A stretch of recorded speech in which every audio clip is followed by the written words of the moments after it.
I decided to take a break from the city noise and the endless bustle of daily life. Work had been overwhelming, and my mind needed a reset. A place where I could be alone with the silence, where no one would call or text me. I had heard about a small cabin up in the mountains, a place rented out for people who wanted to escape for a while. No Wi-Fi, no cell service, just the woods and the quiet. I packed what I thought I would need. A few changes of clothes, some canned food, a large bottle of water, a flashlight, matches, and a basic first aid kit. I didn't take much else. I was going to be gone only for a few days. The cabin was simple but had the essentials: a wood stove, a small kitchen area, a bed, and a small bathroom. No running water except from a well outside, but I was fine with that. I liked the idea of living a little rough for a few days. The drive up was longer than I expected. The road was narrow and winding, sometimes gravel, sometimes dirt, and I had to slow down a lot. At some points, the forest seemed to close in on both sides. Tall pine trees stretching up so high their tops disappeared into the mist. The smell of wet earth and pine filled the air. When I finally reached the cabin, the sun was just starting to drop behind the hills. The cabin looked older but solid. The wood was dark and weathered, with moss growing in patches on the roof. It sat on a small clearing surrounded by thick forest on all sides. I opened the door and stepped inside. The air was cool and smelled faintly of wood smoke and damp earth. Dust lay thick on the floor, and the furniture looked like it hadn't been used much lately. I unpacked my things slowly, taking in the quiet and the feeling of being completely alone. That first night, I built a fire in the wood stove. The crackling flames filled the room with a warm orange glow. Outside, I could hear the faint rustling of leaves and the occasional call of a distant owl. It felt peaceful at first, the kind of peaceful I had been craving. I went to bed early, tired from the long drive and the fresh mountain air. I woke up in the middle of the night to a strange sound. It was soft at first, almost like the scraping of branches against the cabin walls. I sat up slowly and listened. The sound stopped. I told myself it was probably just the wind, but then I heard it again. A low, scraping noise coming from the back of the cabin, where the kitchen window was. My heart started to beat faster. I grabbed my flashlight and moved quietly to the window. Outside, the forest was dark and still. The beam of my flashlight cut through the blackness, showing only the trunks of the trees and the patches of moss on the ground. There was nothing there. No animal, no person, just empty forest. I tried to calm myself down and went back to bed. The next day, I decided to explore the area around the cabin. I walked through the woods, taking careful note of the paths and landmarks so I wouldn't get lost. The forest was thick and silent. The only sounds were the occasional crack of a twig underfoot and the distant call of birds. I found a small stream not far from the cabin, water clear and cold. I refilled my bottle and rested by the bank for a while. As the day wore on, I noticed the weather changing. The sky grew darker, clouds thick and low. The wind picked up, and the air became colder. I hurried back to the cabin, feeling a little uneasy. The thought that I was alone here suddenly felt heavier. I told myself it was just the weather making me nervous. That evening, I heard the scraping sound again, this time louder and more persistent. It was coming from the back again. I stayed inside and locked the door, but I couldn't shake the feeling that something was outside, watching me. The shadows outside seemed to move, shifting with the wind, but nothing appeared in the flashlight's beam. I kept the fire burning through the night, too afraid to sleep. On the third day, I woke up to find the door slightly ajar. I was sure I had locked it the night before. My stomach twisted with fear. Whoever had been outside must have come in. I searched the cabin carefully, checking every corner. Nothing was missing or disturbed, but I knew someone had been here. I decided I wouldn't stay another night. I packed quickly and started the drive back down the mountain. As I drove, I kept looking in the rearview mirror, half expecting to see something following me. The road was slippery with mud from the rain, and the forest closed in tightly around me. When I reached the main highway, the feeling of relief washed over me. I called a friend to pick me up from the nearest town and never looked back. The cabin stayed behind me in the shadows of the trees, a place I promised never to return to.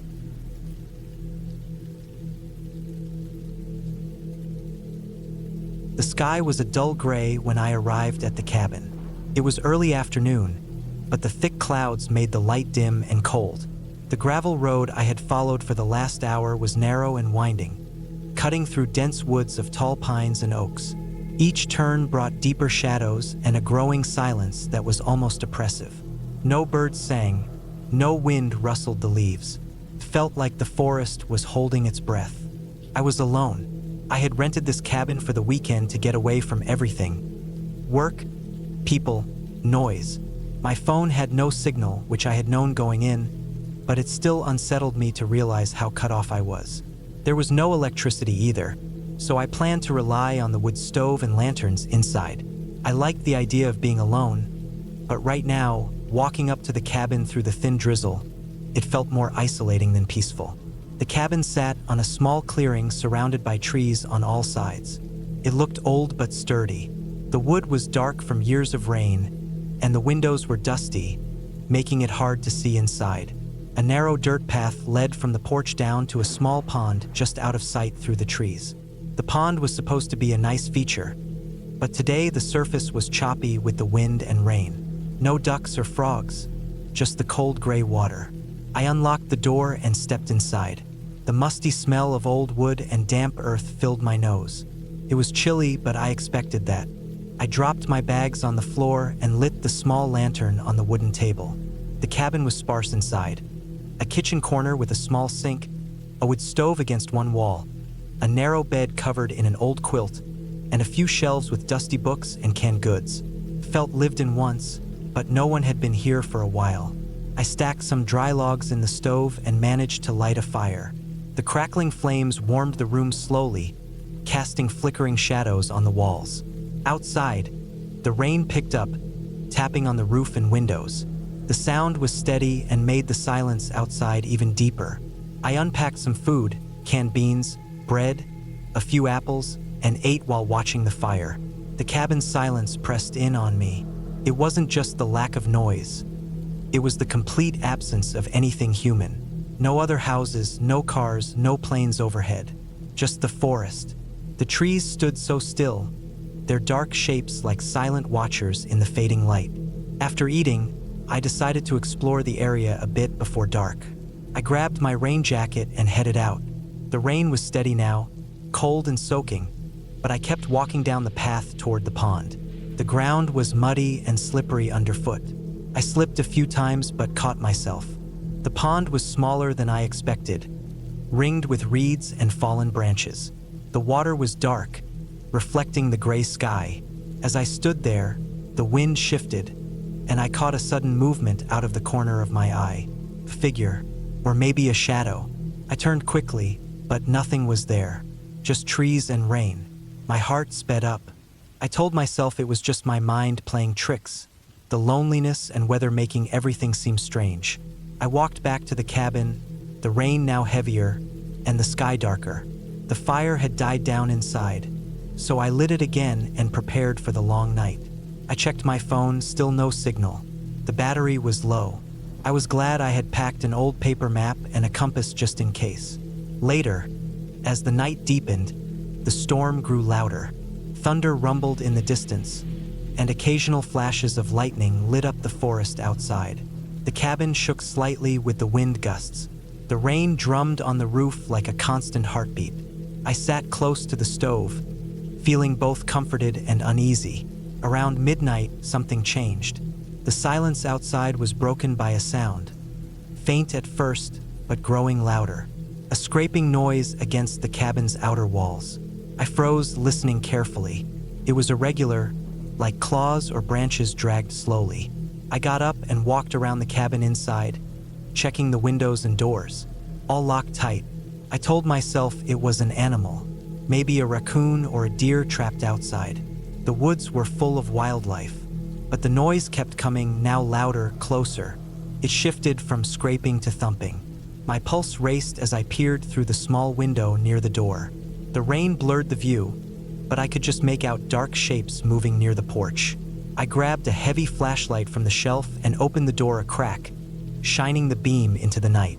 The beam cut through the rain to reveal a large figure standing just beyond the porch steps. It was hunched, covered in mud and wet leaves, face impossible to see in the dark. I slammed the door shut and locked it again. My hands shook. I thought about calling for help, but there was no signal. The battery on my flashlight was weak. I had no weapon, only a kitchen knife. The figure moved slowly around the cabin, dragging something heavy behind it. Hours passed, the figure sometimes circling, sometimes still. I stayed close to the stove, trying to keep calm. Sleep was impossible. Every sound made me jump. The rain, the wind, the occasional scraping outside. At dawn, the storm finally passed. The forest was quiet again, except for dripping water from leaves. I cautiously opened the door, flashlight in hand. The ground around the cabin was disturbed. Deep footprints in the mud, broken branches, and clumps of wet leaves. Whatever had been out there was gone. I walked around the clearing, looking for clues. I found a torn piece of cloth caught on a branch and a heavy, rusted chain lying near the pond's edge. It looked like it had been dragged. I followed the tracks into the forest a little way. The footprints led down the hill toward a shallow ravine. They disappeared near a pile of rocks. I stayed near the cabin the whole day, trying to keep my nerves steady. I planned my escape for the next morning, hoping the road wouldn't be blocked. I filled my water bottles and packed quickly.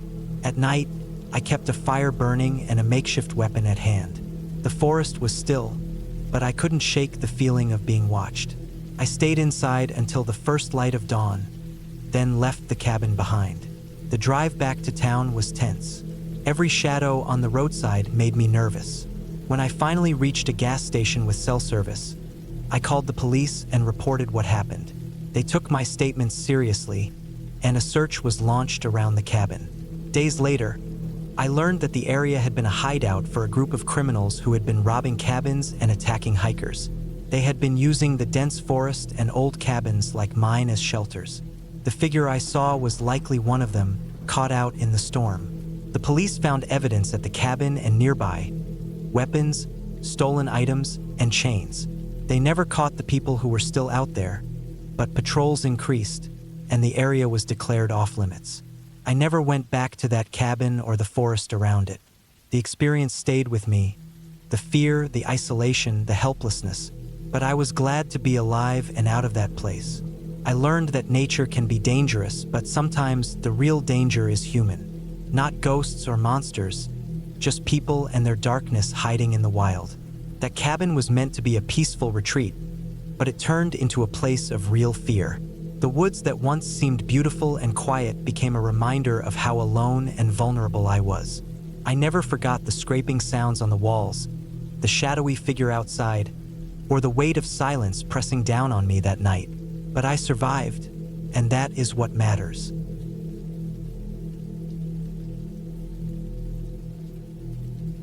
The trip was supposed to be a quiet escape from the city. I wanted to spend a week alone in a small cabin deep in the forest, away from everything. No phones, no internet, no noise except the wind and the trees. Just me, some food, a stack of books, and the wilderness. I had been working too hard and needed this time to clear my head. The cabin was on a small lake, about 2 hours from the nearest town, accessible only by a dirt road that got rough the closer you got.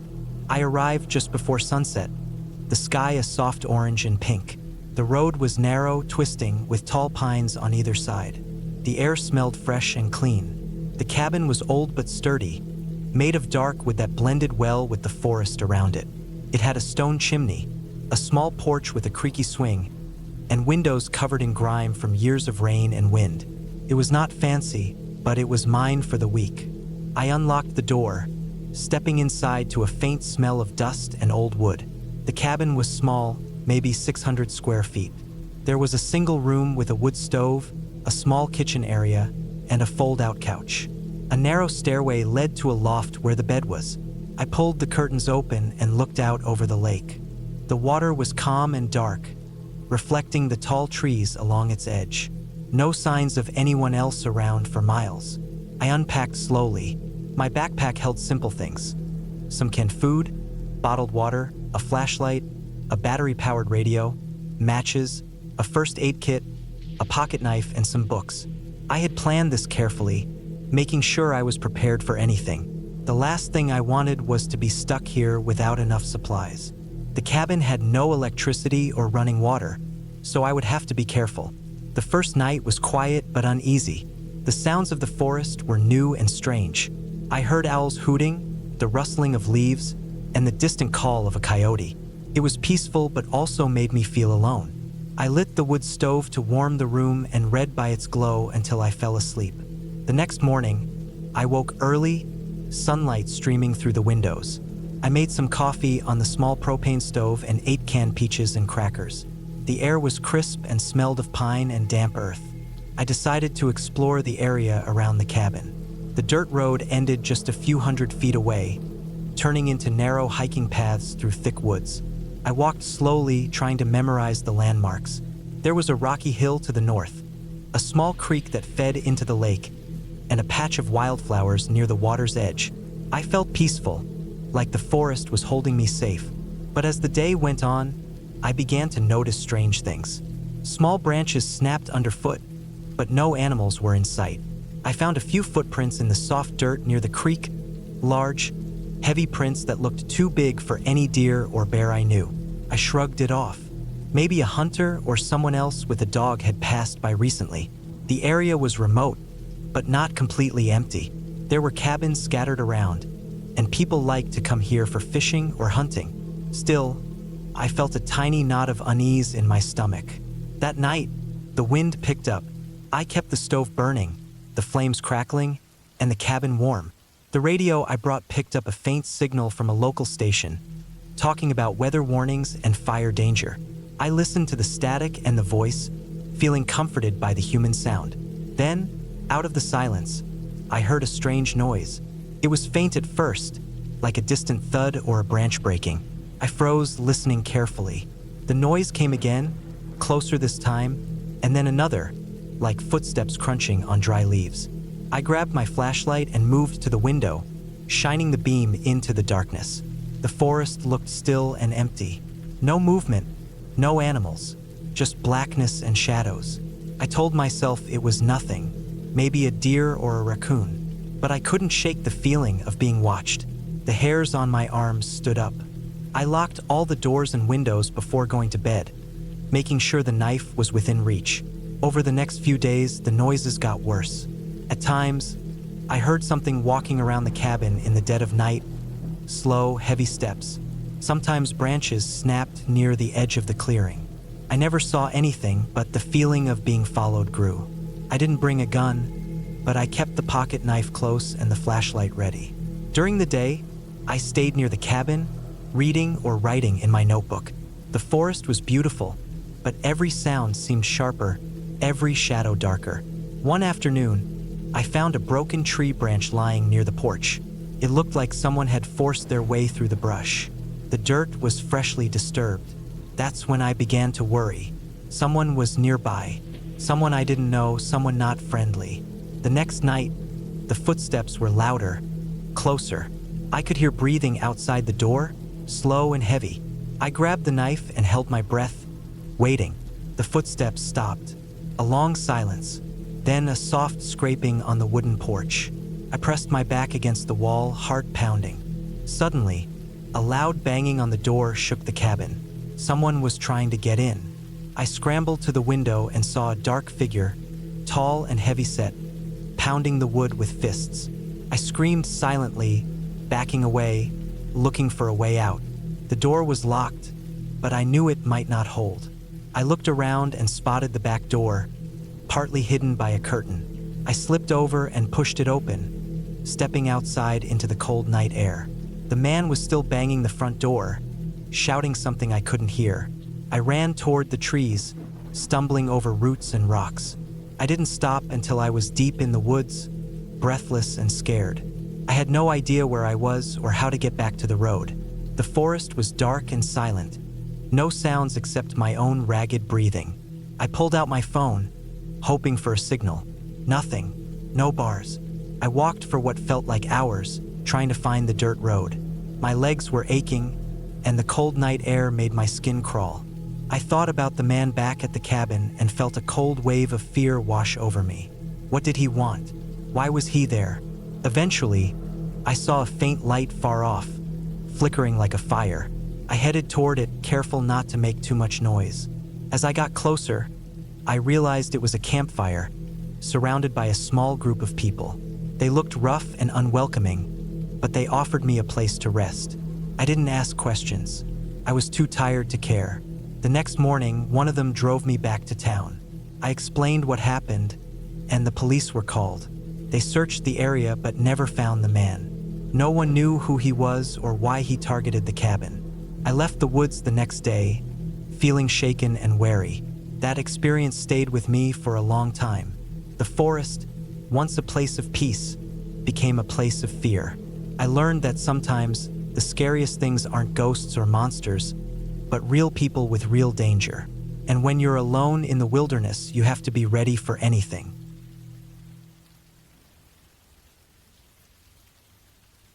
I arrived at the cabin late in the afternoon, driving down a winding gravel road that disappeared into thick forest.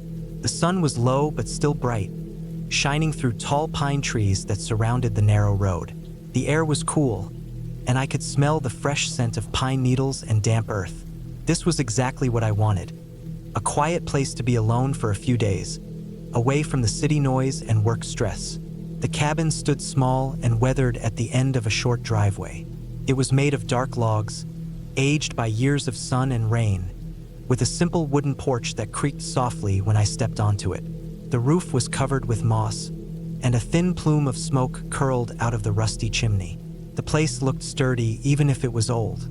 It had no electricity or running water, just a wood stove for heat and an outhouse a little way behind the building. I'd rented it for a long weekend, looking forward to some peace, reading, and hiking.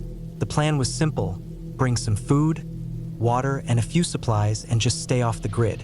No phone service, no internet, just nature and silence. I unloaded my bags into the small cabin, placing my things on the worn wooden table and the creaky chairs around it. The inside smelled of old wood and smoke, with a faint hint of mold from the damp corners. A single window let in the fading light, revealing the dark forest outside. The cabin had only one small bedroom and a tiny kitchen area. I stacked some dry firewood near the stove, lit a small fire, and took a deep breath. I felt calm. After a quick meal of canned soup, I stepped outside to stretch my legs. The forest was quiet except for the distant sound of birds and the occasional rustle of leaves. I noticed the tall trees standing close together, their trunks rough and thick. The ground beneath was covered in pine needles and fallen branches, soft underfoot. I picked up a stick, feeling its rough bark in my hand, and started walking down a narrow trail that led deeper into the woods. The trail was uneven, the earth soft and moist from recent rain. It wound through clusters of ferns and mossy rocks, twisting around tree roots that sometimes jutted out like the fingers of some buried giant. The smell of wet wood and damp leaves filled the air. I liked how the forest seemed to close around me, hiding the sky behind a thick canopy of green. I walked for maybe an hour, feeling more relaxed with each step. The quiet was peaceful, but I also felt a strange sense of being watched, like the forest was alive and aware. Not in a supernatural way, but just the natural watchfulness of wild animals and the wind moving through branches. I paused often to listen and watch, careful not to disturb the stillness. As the light faded and shadows grew longer, I turned back toward the cabin. The forest suddenly felt different, darker and less friendly. The trail was harder to see, covered now with fallen leaves and broken twigs. I slowed my pace, listening for any unusual sounds. The only noises were my footsteps and the soft rustle of the wind. By the time I reached the cabin, night had fallen. I closed the door behind me, locked it with the old rusty latch, and fed more wood into the stove. The fire crackled, throwing flickering shadows on the walls. Outside, the forest was a dark wall, black and silent except for the occasional distant owl hoot. I sat at the table, reading by the firelight. But even with the warm glow around me, I felt uneasy. The silence was too complete, almost unnatural. There was no wind now and no animals.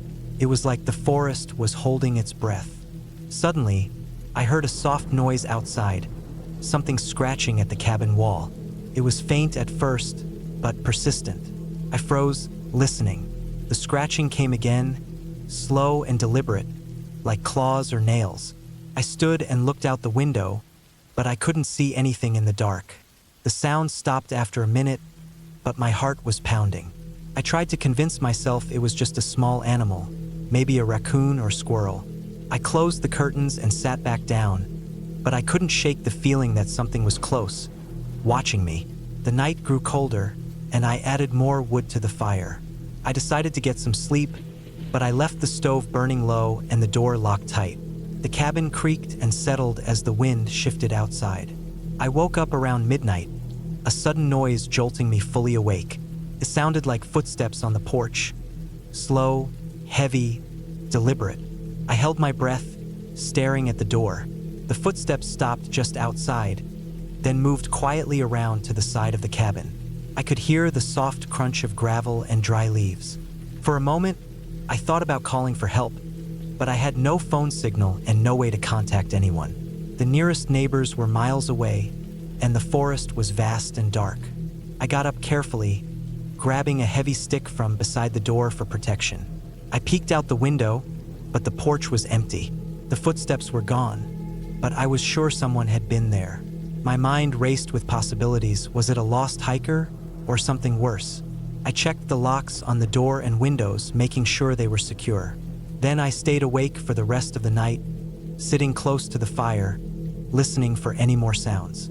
The next morning, I found marks in the soft dirt near the porch, footprints. They were large, maybe from a man wearing heavy boots. They circled the cabin and disappeared into the forest. I felt a cold pit in my stomach. I spent the day preparing for the possibility that whoever had been there might come back. I collected extra firewood, sharpened some sticks, and made sure I had plenty of water. I stayed close to the cabin, too nervous to wander far. That evening, the sun set quickly behind thick clouds, turning the sky gray and dull. The forest seemed heavier, the trees crowding closer to the cabin. I felt trapped, like the woods were closing in on me. As night fell again, the sounds outside returned, rustling in the bushes, the occasional snap of a twig. I kept the fire burning brightly and the doors locked tight. Then I heard a faint voice, almost a whisper, from the edge of the trees. It wasn't clear, just soft and broken words that I couldn't understand. My heart raced and I moved away from the window. Suddenly, the cabin door rattled. Someone was trying to open it. I stood frozen, gripping the stick, listening to the scraping of the latch. The door shook again, harder this time.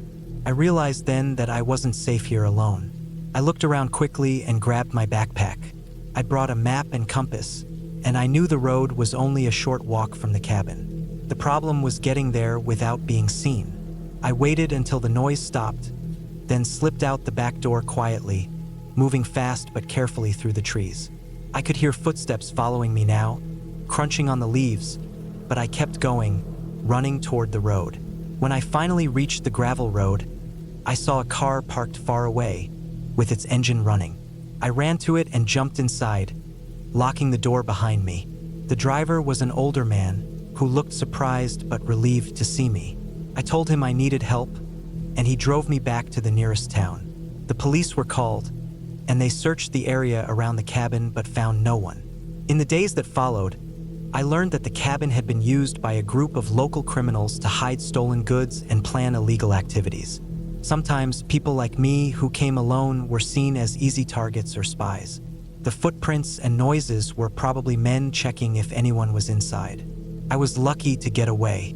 The police increased patrols in the area, and I never went back. Looking back, I understand now how dangerous that kind of isolation can be. The forest isn't just a place of quiet beauty. Sometimes, it hides people who don't want to be found, and it can become a trap for anyone who wanders in alone. The cabin was never what I expected, a peaceful retreat. Instead, it was a reminder that sometimes the scariest things aren't ghosts or legends, but real people, real dangers, hidden just beyond the trees.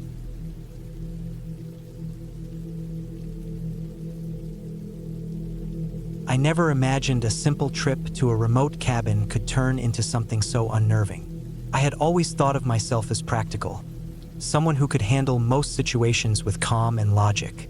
But what happened that week at Black Pine Ridge challenged everything I thought I knew about safety, trust, and the raw power of nature. It started on a chilly October morning. I had been planning this trip for months. A break from the city, a chance to disconnect and recharge. I found the cabin online, listed on a small rental site. It was advertised as cozy, secluded, and perfect for someone wanting to escape. The photos showed a rustic wooden cabin perched on a slope, surrounded by tall pines, with a small stream nearby. No electricity, no cell service, just pure quiet and wilderness. It sounded exactly like what I needed. The drive was long, about 4 hours from the city, winding through narrow roads and thick forests. I remember feeling a growing sense of excitement as the pavement turned to gravel and the trees closed in tighter. The air smelled different, fresher, with the sharp scent of pine and earth. When I finally reached the clearing where the cabin sat, the sun was dipping low, casting long shadows that stretched across the ground. The cabin was even smaller than I had imagined. It stood on stilts, its wooden walls weathered by years of wind and rain. A small porch wrapped around the front, with 2 worn chairs and a faded doormat. The windows were dusty but clear enough to see inside. A stone chimney rose above the roof, and smoke curled lazily into the sky. There was a stack of firewood neatly piled beside the door. I pulled my backpack out of the car and locked the doors behind me. The silence was immediate and overwhelming. No cars, no planes, no distant voices.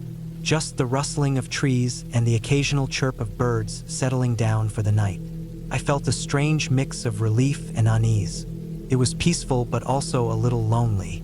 Inside, the cabin was small but comfortable. A single room with a wood stove, a small table, a couple of chairs, and a bed pushed against the far wall. The floor creaked under my boots as I moved around. There were no lights except the weak bulbs hanging from the ceiling, and no outlets to plug anything into. I set my things down and started unpacking the basics: food, water, matches, a lantern, and my small camping stove. The first night passed without incident. I built a fire, cooked a simple meal, and lay on the bed listening to the woods outside. The wind whispered through the pines, and I imagined the trees as silent sentinels watching over me. I fell asleep early, tired from the drive and the fresh air. The next day, I planned to explore the area. I wanted to find the stream I saw in the photos and maybe hike one of the nearby trails. I packed a small day pack with water, a map, my compass, and a first aid kit. The air was crisp and cool, the ground soft with fallen leaves. As I walked deeper into the forest, the sounds of civilization faded completely. I felt like I was stepping into a different world.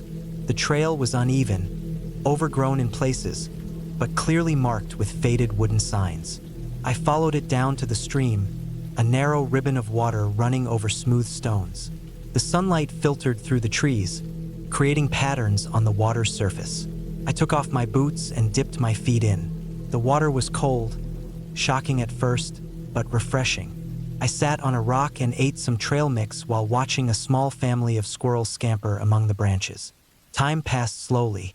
I felt a peaceful calm that I hadn't known for a long time. It was easy to forget the outside world out here. Later, on my way back, I noticed something odd. There were footprints in the mud along the path. They looked fresh and not like animal tracks. These were human footprints, boots, size unknown but definitely adult. I paused and looked around, but saw no one. The forest was silent again, except for the faint sound of the stream nearby. I shrugged it off.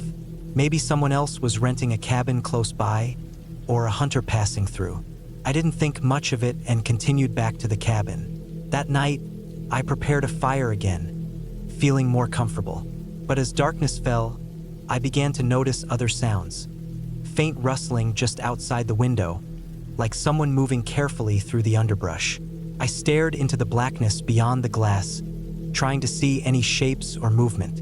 Nothing was visible. The hairs on the back of my neck stood up. I told myself it was probably an animal. Deer, raccoons, something common in these woods. Still, I felt a prickle of unease. The silence seemed too deep, too heavy, as if the forest was holding its breath. The next morning, I found more footprints outside the cabin, closer now. They circled the porch and disappeared into the trees. There were no other signs, no dropped items, no voices, no vehicles. Just these prints leading away and then vanishing. I spent the day checking all the locks and windows, even though I knew the cabin was isolated enough that a break-in seemed unlikely. I carried a heavy stick with me whenever I went outside. The woods no longer felt friendly. The trees seemed to crowd in closer, their branches like grasping fingers. I wanted to leave, but I had driven hours and promised myself I would stay for the whole week. On the third night, the sounds outside became more distinct. I could hear footsteps pacing just beyond the edge of the porch, slow and deliberate. Occasionally, a faint scrape on the wooden siding. My heart pounded every time I heard it. I didn't sleep. Instead, I sat by the fire, eyes fixed on the dark window, listening and waiting. Around midnight, the footsteps stopped. Silence returned. I thought maybe whoever it was had left. Relief washed over me, but it was short-lived. Just as I started to relax, I heard a voice. No words, just a low hum, almost like someone singing softly to themselves. It was barely audible, but unmistakable. It sent chills down my spine. I didn't recognize the tune, but it sounded human and close. I grabbed my flashlight and stepped outside, shining the beam into the trees. The beam caught on something, a figure, just a shadow at the edge of the forest. I shone the light for a moment, then it disappeared. I didn't chase it. I hurried back inside and locked every door and window again.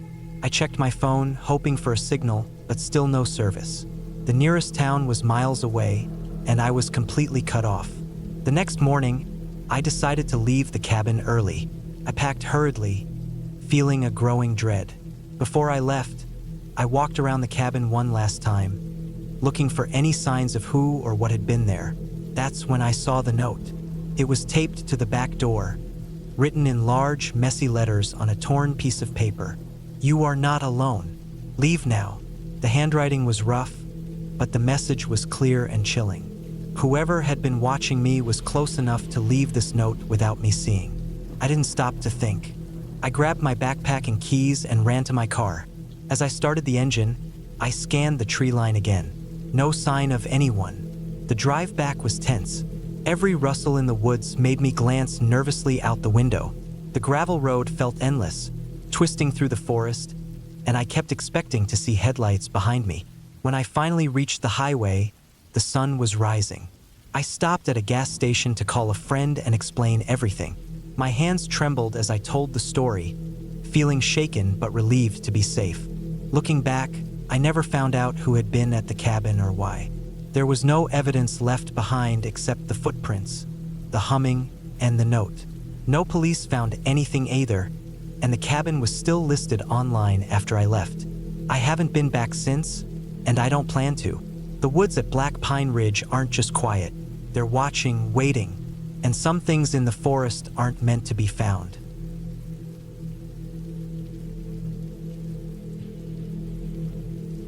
I never thought that something like this would happen to me. I always believed I could handle being alone in the woods, in a cabin far away from the world. I wanted to get away from everything. My job, my phone, the internet, the noise of the city. It was all too much, so I rented a small cabin deep in the forest, a place where no one could hear me, where I could be by myself for a few days. I imagined peaceful mornings, the smell of pine trees, the sound of birds, and quiet nights under the stars.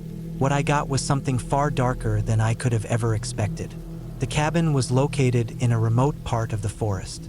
The road leading to it was rough and narrow, mostly dirt and rocks. I drove my car slowly, aware that if I got stuck or broke down, help would be hours away. The forest around was dense, tall trees blocking most of the sunlight.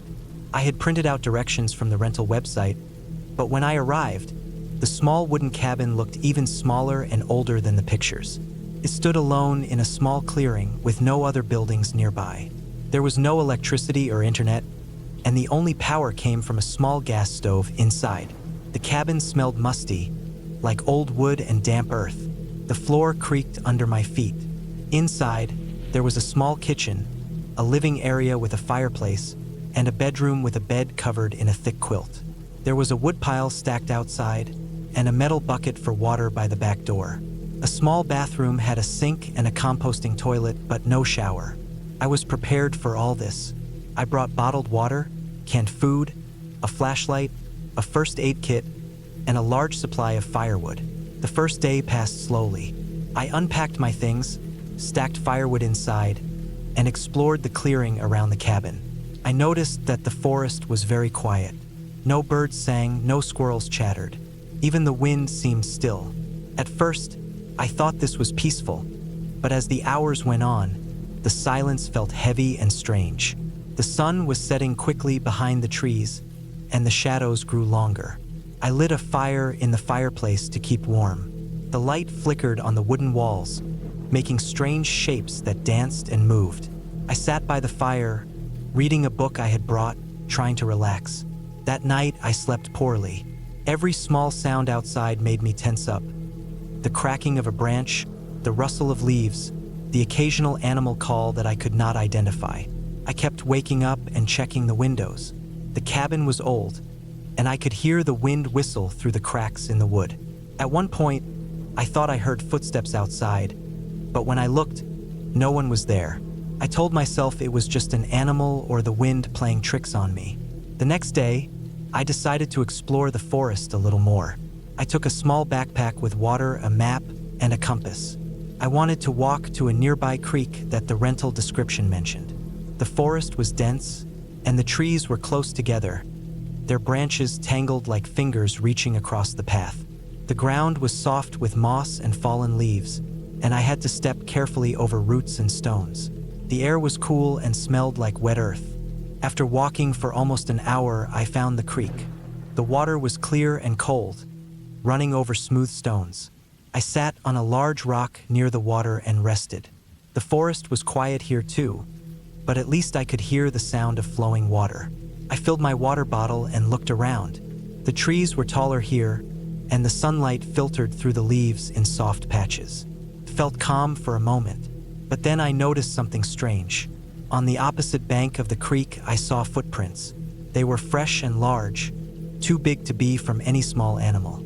I followed them carefully with my eyes, but they disappeared into the thick forest. I felt a sudden chill. I had not seen or heard anyone else since I arrived. Who else was out here? The thought made my heart beat faster. I looked around, but the forest looked empty. I decided to head back to the cabin. The walk back was slower because I kept looking over my shoulder. The forest seemed darker now, the trees like silent watchers. When I finally reached the clearing, the cabin looked the same, but I felt different. I locked the door carefully and sat by the fire again. That evening, I made a simple meal and drank some coffee. The fire crackled, and the shadows on the walls moved with the flames. I tried to distract myself by reading, but my mind kept going back to the footprints. Who else was in the forest? Was it someone who lived here? Or a stranger like me? The third night was the worst. I was lying in bed when I heard something outside. It was slow, heavy footsteps, moving around the cabin. I froze, my heart pounding. The footsteps stopped near the back door. I held my breath, listening. Then, very quietly, I heard a scraping noise, like something being dragged across the ground. It went on for a few seconds and then stopped. I wanted to believe it was an animal, maybe a deer or a raccoon, but it did not sound right. It was too deliberate, too slow. I tried to calm myself, thinking about the safety of the cabin, but the feeling of being watched was overwhelming. I grabbed my flashlight and looked outside through the window. The beam cut through the darkness, but I saw nothing. The forest was still and black. I stayed awake for hours, listening. The footsteps never returned, but the silence was heavy and thick. In the early morning, I finally fell asleep, exhausted and tense. The next day, I decided to leave early. I packed my things quickly, not even eating breakfast. The forest felt different in the daylight, but the strange quiet remained. As I locked the cabin door behind me, I noticed something new: deep scratches on the wood near the latch. They looked fresh and jagged, like someone had tried to force the door open. I walked fast to my car, my eyes scanning the trees. I did not look back once. When I got in and started the engine, I felt a wave of relief. The forest was behind me now. As I drove down the narrow road, I could still feel the weight of those nights pressing on me. Looking back, I realized that the forest and the cabin were not the only things I had to fear. It was the unknown presence, the idea that someone else was out there, watching, waiting, that made the experience truly terrifying. The silence of the woods was not peaceful. It was the silence of something hidden, something real, and something dangerous. I never went back to that cabin. I never told anyone the full story because it sounded too strange, too unbelievable. But sometimes, when I close my eyes at night, I still see the scratches on the door, and I hear the slow, heavy footsteps just outside.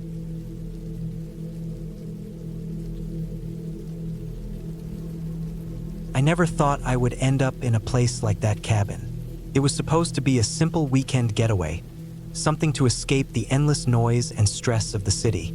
The cabin was tucked away deep in the forest, miles from the nearest town, surrounded by nothing but towering trees and the quiet of nature. I found the place listed on a small rental website. No pictures, but a simple description about its rustic charm, the peace and quiet, and the fresh air. It sounded perfect. The drive there was long. The road narrowed as I got closer, eventually turning into a gravel path littered with potholes and ruts that shook the car with every bump. I kept checking my phone, hoping for a signal to let someone know where I was, but there was none, not even one tiny bar. I told myself that was a good thing, that I was going to disconnect, but deep down I was already uneasy. The woods were too silent, and the trees seemed to lean over the road like towering watchers. By the time I reached the cabin, it was late afternoon. The sun was already low, casting long shadows between the trees. The cabin was small, built of dark, weathered wood with a porch that sagged slightly. It looked older than the description led me to believe. I got out, the gravel crunching under my boots. The air smelled sharp and cold, even though it was summer. I lugged my bags inside and took a slow look around. The inside was sparse but cozy enough. There was a small living area with a wood stove, a kitchen with a sink that wasn't connected to any running water, and a narrow bedroom with a mattress on the floor. There was no electricity, no lights except for a few oil lamps on the shelves and a pile of firewood stacked by the stove. No phone, no Wi-Fi, no heat except the fire. It was basic, but it was supposed to be that way. I unpacked my things slowly, feeling the silence press on me from all sides. The walls creaked faintly as the wind blew outside, and somewhere in the distance, a woodpecker hammered on a tree. The sounds were oddly sharp in the quiet. I stacked some wood in the stove and lit a fire, sitting down to let the warmth spread. Outside, the sun dipped lower and the sky turned from blue to a dull orange. The forest darkened quickly, and the cabin seemed to shrink into the woods. Night came fast. I ate a simple dinner of canned beans and crackers, drinking water I had brought in bottles. The cabin was cold, and the fire flickered low. I covered myself with a blanket and tried to read, but the words blurred. My mind kept wandering to the noises outside.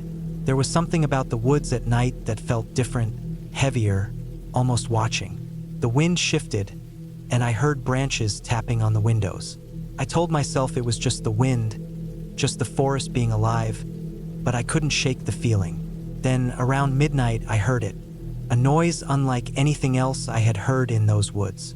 A slow, heavy thumping, like footsteps, moving through the underbrush outside the cabin. Not light or quick, but slow, deliberate, and heavy. I stopped breathing, listening. The thumping moved around the cabin, circling, then paused. I pressed my back against the door and waited. Minutes passed. Then the sound started again, closer this time. I thought maybe it was a bear or some large animal, but the steps didn't sound wild or panicked. They sounded purposeful, like someone or something was walking carefully but with intent. The fear settled in my chest, tightening like a band. I checked the windows. They were small and old, but I had latched them tight before dark. Still, the idea of someone or something being just outside in the dark was terrifying. The fire was dying down, and I was too scared to add more wood. I sat very still, staring into the flickering flames, waiting for the morning. The noise continued sporadically, sometimes moving away, sometimes coming back. I didn't dare open the door or even peek outside. My phone was useless. I was completely alone, cut off. Sleep was impossible. I kept hearing the sounds of footsteps, twigs breaking, and leaves rustling. At one point, I thought I saw a shadow move past the window, just at the edge of the firelight. My heart jumped. I didn't know what to do. The closest help was miles away, and there was no way I could call for it. When dawn finally broke, it was a relief to see the gray light filter through the trees. I cautiously stepped outside, the morning air cold and fresh but filled with the same heavy silence. The forest looked peaceful and normal again, but I noticed something strange. Around the cabin, the ground was disturbed.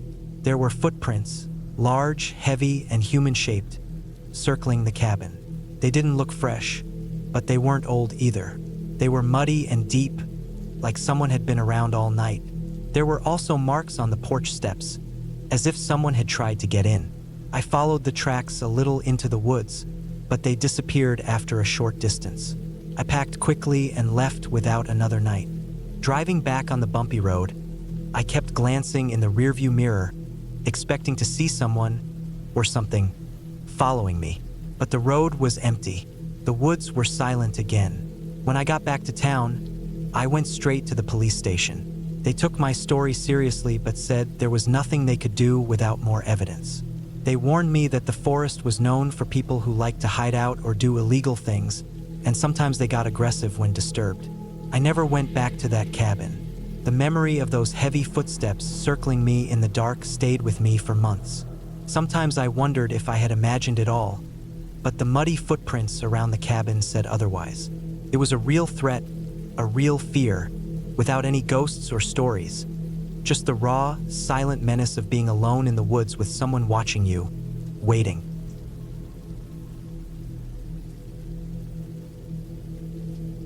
I didn't plan for any of it to happen. It was supposed to be a simple trip. Just me, a small cabin in the woods, and a few days to myself away from the noise of the city. I needed the break badly. Work had been exhausting, and the constant buzz of people, cars, and streetlights was wearing me down. The idea of the cabin sounded perfect. No one around, just trees, silence, and the occasional call of a bird or rustle of a squirrel. I packed what I thought I needed, loaded the car, and drove out early in the morning, hoping to get there before sunset. The road to the cabin was long and winding, mostly dirt and gravel, surrounded by thick woods on both sides. As I drove, I kept thinking about the quiet nights I'd spend reading, the morning walks I'd take before breakfast, and the sense of peace I craved. The GPS on my phone was barely working once I hit the smaller roads. There was barely any signal, and I didn't bother trying to get it to work. That was part of the charm, being unreachable. When I finally pulled up to the cabin, it was even more remote than I imagined. The small wooden structure sat on a slight rise, with a few steps leading up to a porch. The windows were dusty, but I could see inside well enough to spot the basic furniture. A wooden table, a few chairs, and a small stove. Outside, a rusty old grill leaned against the side, and nearby, a pile of firewood stacked neatly. I shut off the engine and sat for a moment, taking in the quiet. The only sounds were the wind through the trees and the distant call of a crow. I unpacked slowly, bringing in my bags and supplies. There was no electricity, no running water, and certainly no internet. The cabin was off the grid, exactly what I wanted.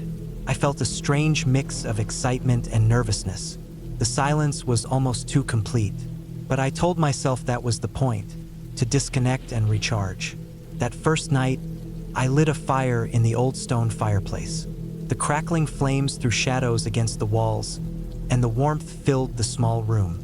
I cooked a simple dinner on the stove, ate slowly, and then settled into a chair with a book.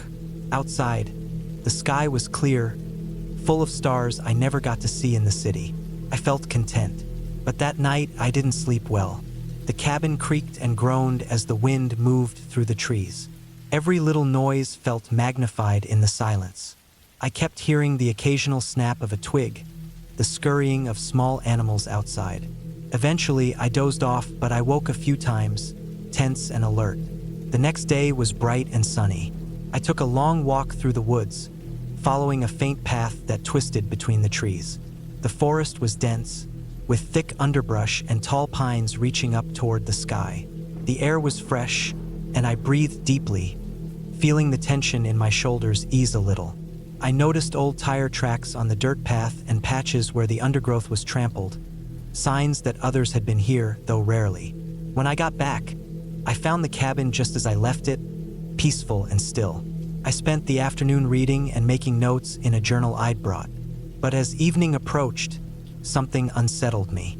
I couldn't put my finger on it at first. It was a feeling deep in my gut, like I was being watched or followed.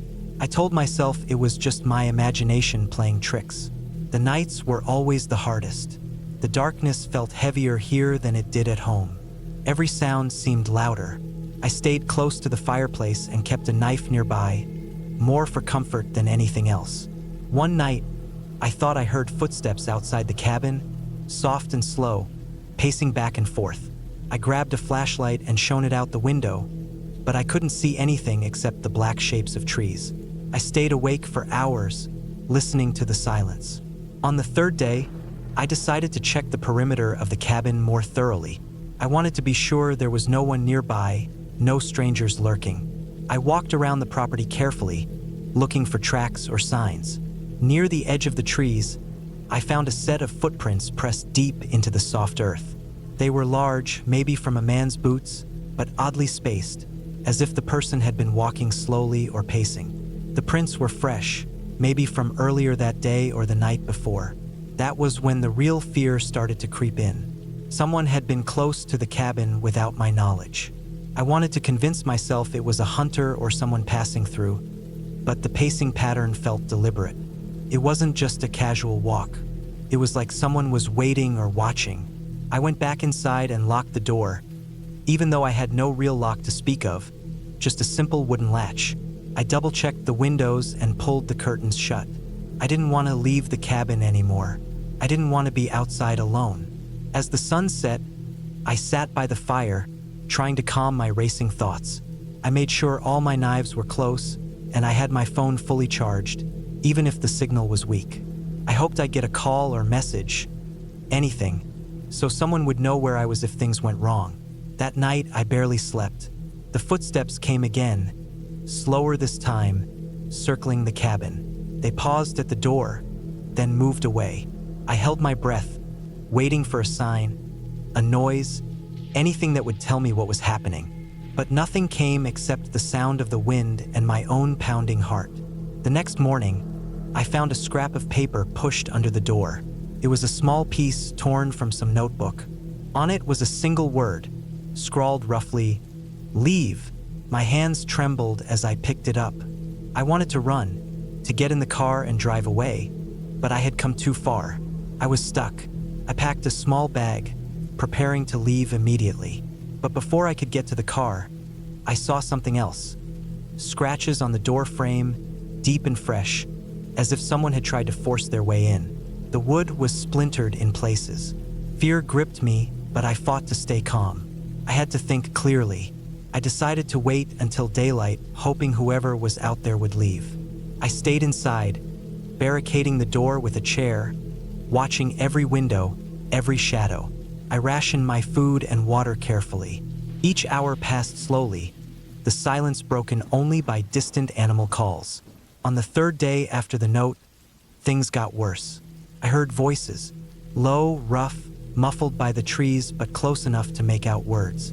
I couldn't understand what they were saying, but the tone was threatening. They moved around the cabin, circling, searching. I didn't dare move. I stayed hidden in the corner, clutching my knife, listening to every sound. By afternoon, the voices faded, and I thought maybe they were gone. I was wrong. That evening, the front door suddenly creaked, a faint noise that froze me in place. Someone had tried the latch again. I grabbed the heaviest object I could find and waited. Minutes passed like hours. Then silence. I realized I had no way to call for help. My phone had no signal, the car keys were inside, and I was trapped. Panic started to consume me. I didn't know who these people were or what they wanted, but I knew I couldn't stay. As the fourth day dawned, I made a decision. I would leave no matter what. I packed what I could carry, loaded into the car, and started the engine. The gravel road was rough, and my hands shook as I drove away, constantly checking the rearview mirror for signs of pursuit. I didn't stop until I reached a small town miles away. I found a payphone and called the police. They listened carefully, took down my location, and said they would check it out. When they arrived at the cabin a day later, they found evidence of trespassing and multiple footprints around the property. Someone had been watching the place for days, maybe waiting for me to arrive. They never caught whoever it was. The police said it might have been local kids or some transient people passing through, but I never felt it was random. That cabin, that silence, became a place I dreaded. I never went back.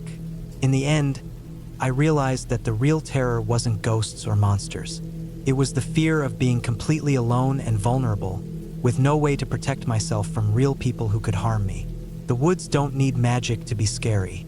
Sometimes the scariest thing is just knowing you are watched and trapped, far from help, with no one to turn to. That trip changed me. It taught me to respect the quiet and the isolation, but also to be prepared for the unexpected.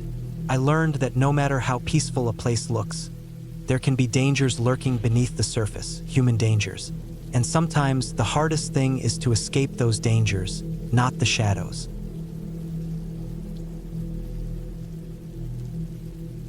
It was late October when I decided to get away for a while. Work had drained me. City life felt too loud, and I needed silence. Not the kind of silence you get with earplugs or noise-canceling headphones, but real, natural silence. The kind you can only get out in the woods. I booked a cabin upstate, about 4 hours away from home. It wasn't through a fancy app or anything. I found it on an old website that looked like it hadn't been updated in years. The pictures were blurry, but it looked simple enough, small, wooden, one-story, isolated. Just what I needed. The drive up was long and quiet. I had filled up the tank before leaving and brought enough groceries to last 5 or 6 days. There was a long dirt road that led off the main highway, and then a steep gravel path that brought me even deeper into the woods. I hadn't passed another car in nearly half an hour when I finally pulled up to the cabin. The air was cold and smelled like pine.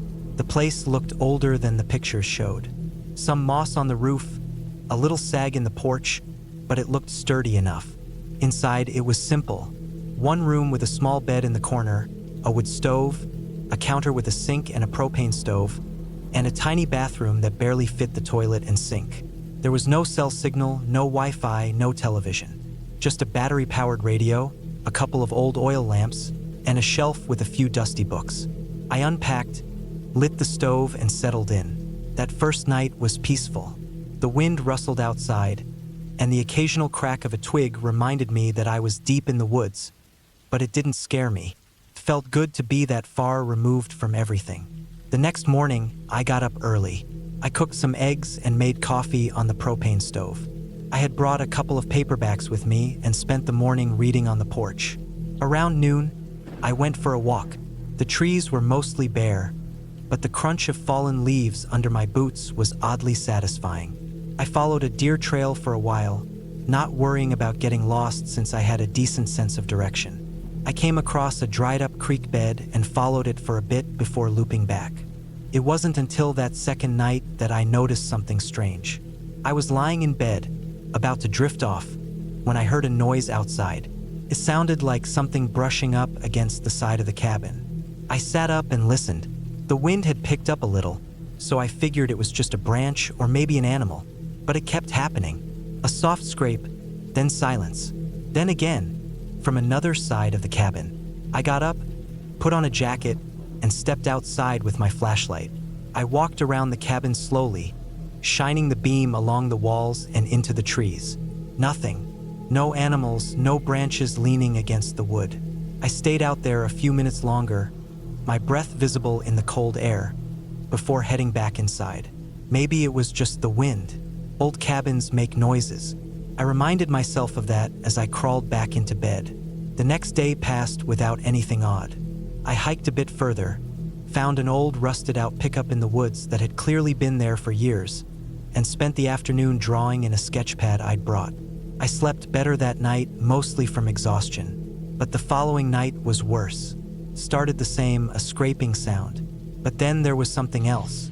A light thump, like a footstep, followed by the unmistakable creak of the porch. My heart started racing. I grabbed the flashlight again, but this time I also picked up the hatchet I'd brought for chopping wood. I opened the front door slowly and scanned the porch. Nothing. I stepped out again and made another slow circle of the cabin. No prints, no movement, no signs of anything. When I came back inside, I noticed something I hadn't before. One of the oil lamps had been moved. I was sure I had left both of them on the shelf next to the stove, but now one was on the table. I told myself maybe I moved it earlier and just forgot. Still, it put me on edge. I didn't sleep much that night. The next morning, I was jumpy. Every little creak of the cabin made me flinch. I kept checking outside, half expecting to find someone or something lurking nearby, but there was never anything. I hiked less that day and stayed closer to the cabin. I made a fire in the stove even though it wasn't that cold, just for the comfort of it. That night was when everything came to a head. I was lying in bed, the room dim from the lamp I'd left burning low. Couldn't sleep. I just stared at the ceiling, listening. And then I heard it, the porch again, creaking, soft, slow, deliberate. Not the wind, not an animal. It was a person. I froze. The sound moved to the front door, then a soft knock, just once, then again. I held my breath. I didn't move. I didn't say anything. The knocking stopped. Then came a slow, dragging sound, like something being pulled across the porch. Then nothing. I sat there, completely still, for what felt like an hour. Eventually, I got up and walked to the door, listening. I didn't dare open it.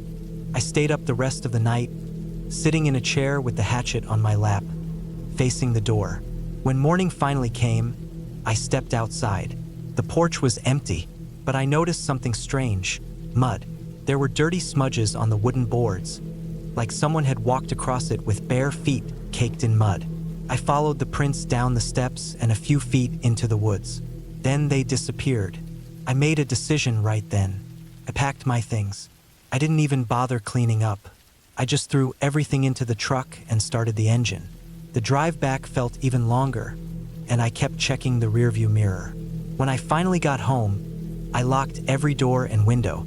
A few days later, I called the number from the old website where I booked the cabin. I didn't want to go back, but I wanted to at least let them know something weird had happened. No one answered. I tried again later, and the number was disconnected. I checked the website and it was gone. Just a 404 error. I dug a little deeper, did some online searching. Turns out the land had been sold years ago, and the cabin was supposed to be condemned. There weren't any rental listings for it anywhere else. I even went on satellite view maps and tried to find it. The road was there, but when I zoomed in, the cabin was gone. No roof, no building, just overgrown woods. It still doesn't make sense. I stayed in that cabin. I slept there for 4 nights. I cooked, I walked, I read. It was real. I have the receipts for the groceries I bought, the photos I took of the trees, the sketch pad with the old truck I drew. But whatever that place was, I'm never going back. I don't tell a lot of people this story because it sounds like I made it up, or like I lost my mind for a few days. But I know what I saw. I know what I heard. Someone else was out there with me. I don't know who they were or what they wanted, but they knew I was there. They came up to the porch. They moved things inside the cabin, and they didn't want me to leave, but I did, and I'm never going back.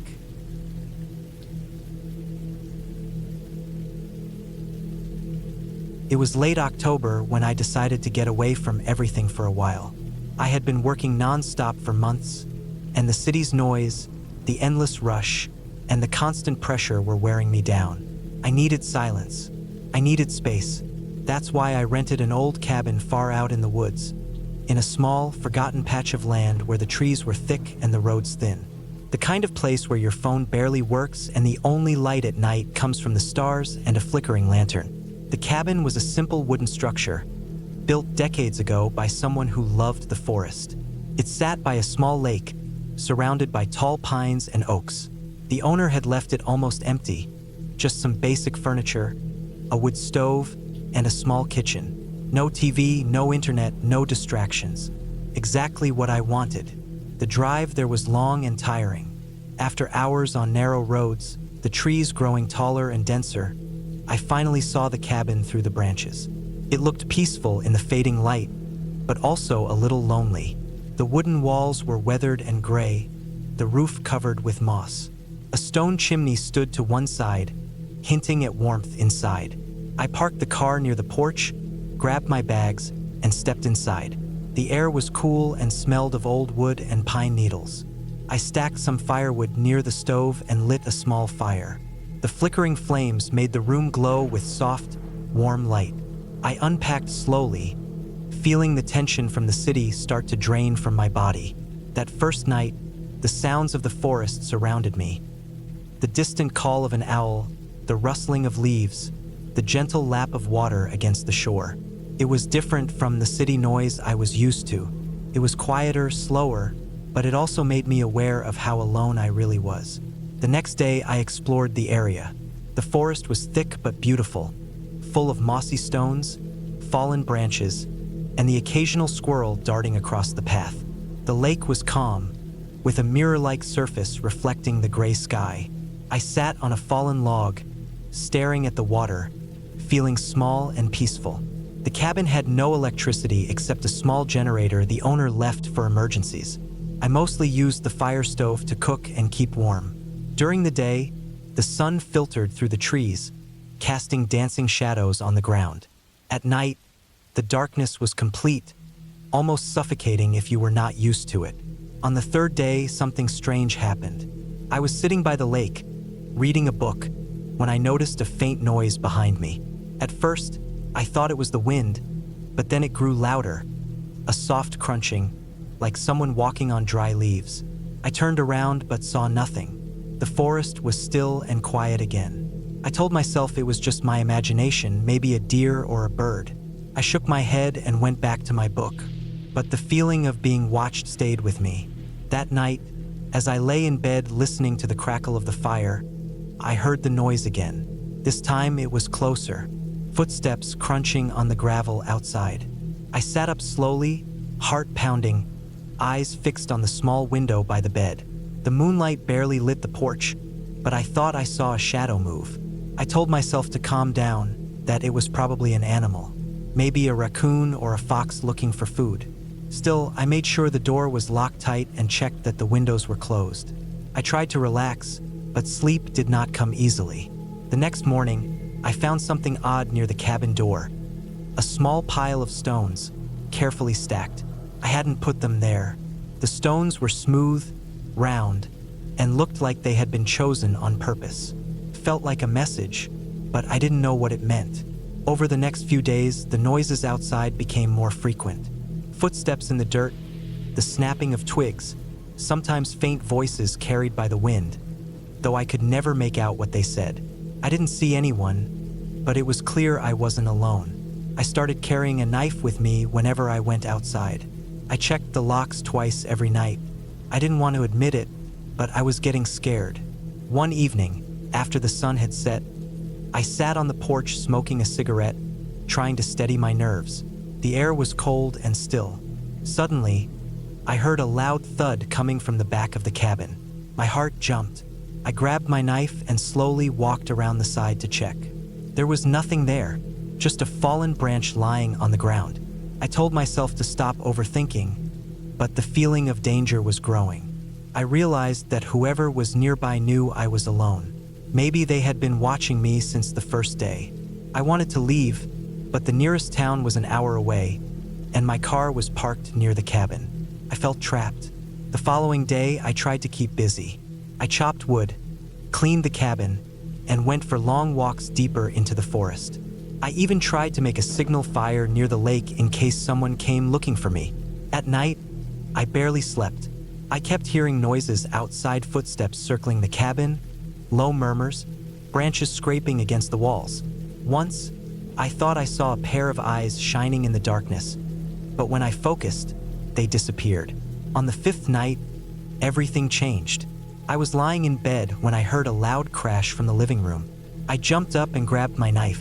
Slowly, I moved toward the door, trying to be as quiet as possible. My heart was racing. When I opened the door, I saw the front window had been smashed. The glass was broken in sharp shards, and the cold night air rushed inside. On the floor, there were muddy footprints leading into the cabin. I realized someone had been inside. Someone had broken in. Fear mixed with anger. I thought about calling the police, but I had no signal on my phone. My only chance was to stay calm and wait until morning. I cleaned up the broken glass and sealed the window with a wooden board from the porch. I barricaded the door with a heavy chair and sat down near the stove, clutching my knife. Hours passed slowly. I heard nothing else. No footsteps, no voices. When the sun finally rose, I grabbed my things and ran to my car. The forest was quiet again, but I knew I would never come back to that cabin. On the way back to the city, I realized what had happened. Someone was using the cabin as a hideout. Someone had been watching me, testing me, waiting for the right moment. I told the police everything. They searched the area but found no one. The forest was too dense, and whoever had broken in had vanished. After that experience, I understood something important. The woods are not as peaceful as they seem. Silence can hide many dangers. And sometimes, the scariest things are not ghosts or monsters, but real people, real threats, and real fear.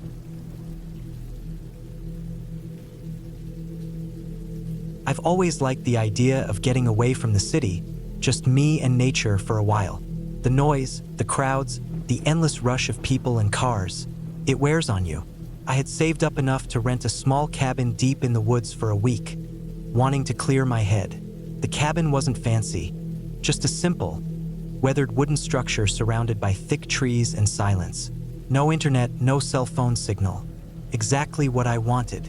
The drive there was long but peaceful. The further I got from the city, the denser the forest became. Tall pines, oaks, and maples lined the narrow dirt road, their branches forming a thick canopy overhead. The sunlight filtered through in soft, patchy beams, lighting up patches of moss and fallen leaves that carpeted the forest floor. Birds sang somewhere in the distance, and now and then, I caught the snap of a twig as a squirrel darted away. When I finally arrived, the cabin sat in a small clearing, the ground covered in pine needles and dried leaves.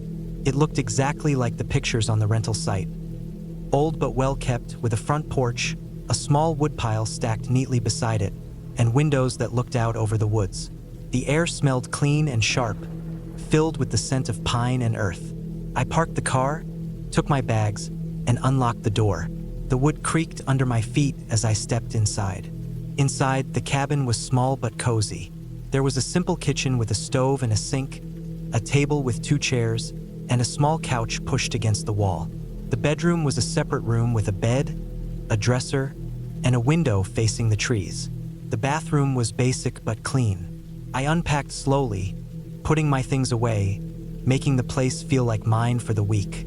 The first night was quiet except for the normal sounds of the forest, crickets, the occasional hoot of an owl, and the rustle of leaves in the wind.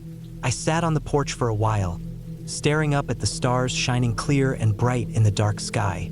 The air was cool, with a faint breeze that made the trees sway gently. I felt relaxed. It was exactly the break I needed. The next morning, I woke early to the sun streaming through the window. I made coffee on the stove and sat on the porch again, watching the forest wake up. A few deer passed through the clearing, cautious but calm. I had brought some books and planned to spend the day reading and resting. That day passed slowly.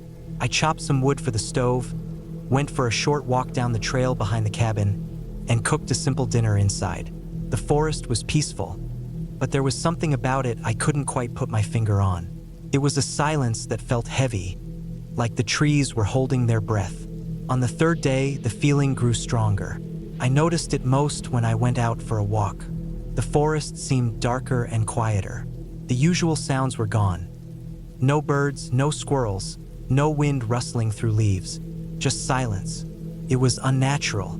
I walked deeper into the woods, but the silence pressed in from all sides. It made me nervous. That night, I had trouble sleeping. The silence inside the cabin was complete except for the occasional creak of the wood settling. Around midnight, I thought I heard something outside, a faint rustling near the edge of the clearing. I sat up and listened, but the sound stopped. I told myself it was probably just an animal, but I couldn't shake the unease.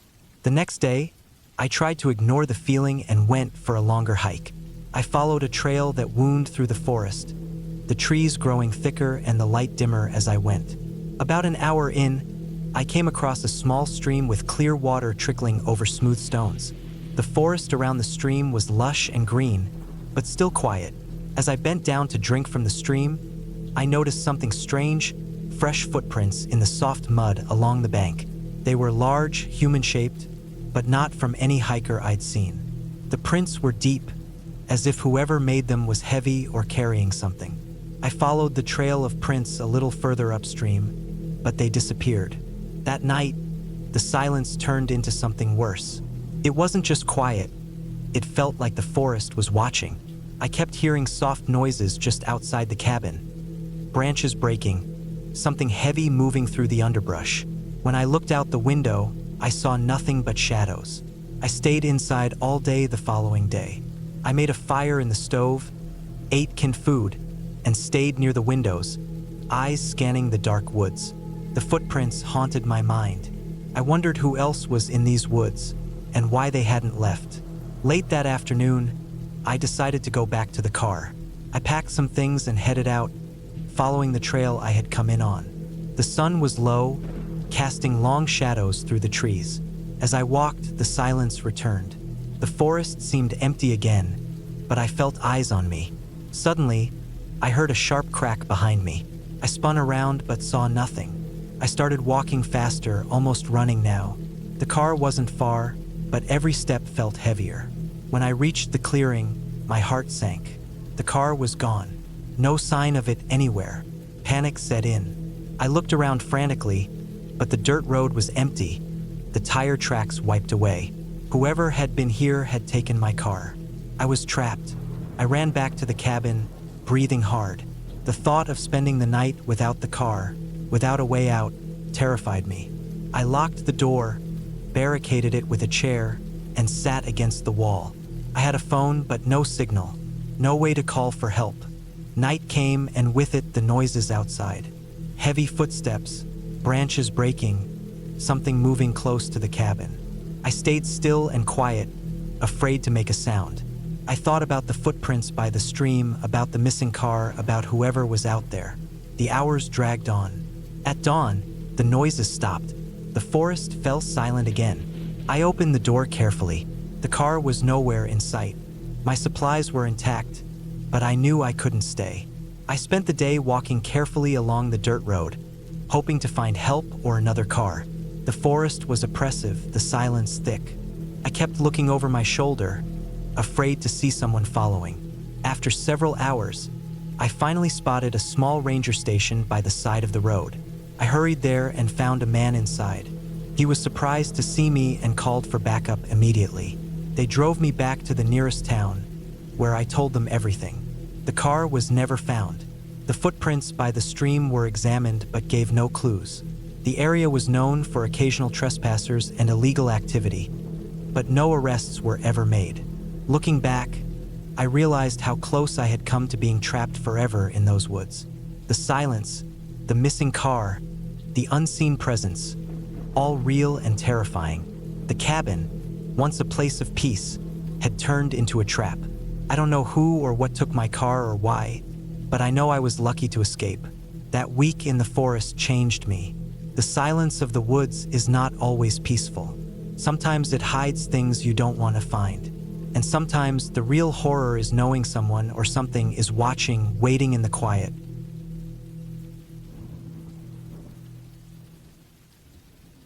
I never thought much about what I was getting myself into when I decided to spend a weekend at the cabin alone. It was supposed to be a simple break, a chance to get away from the noise of the city, to breathe fresh air, and maybe do some reading by the fire.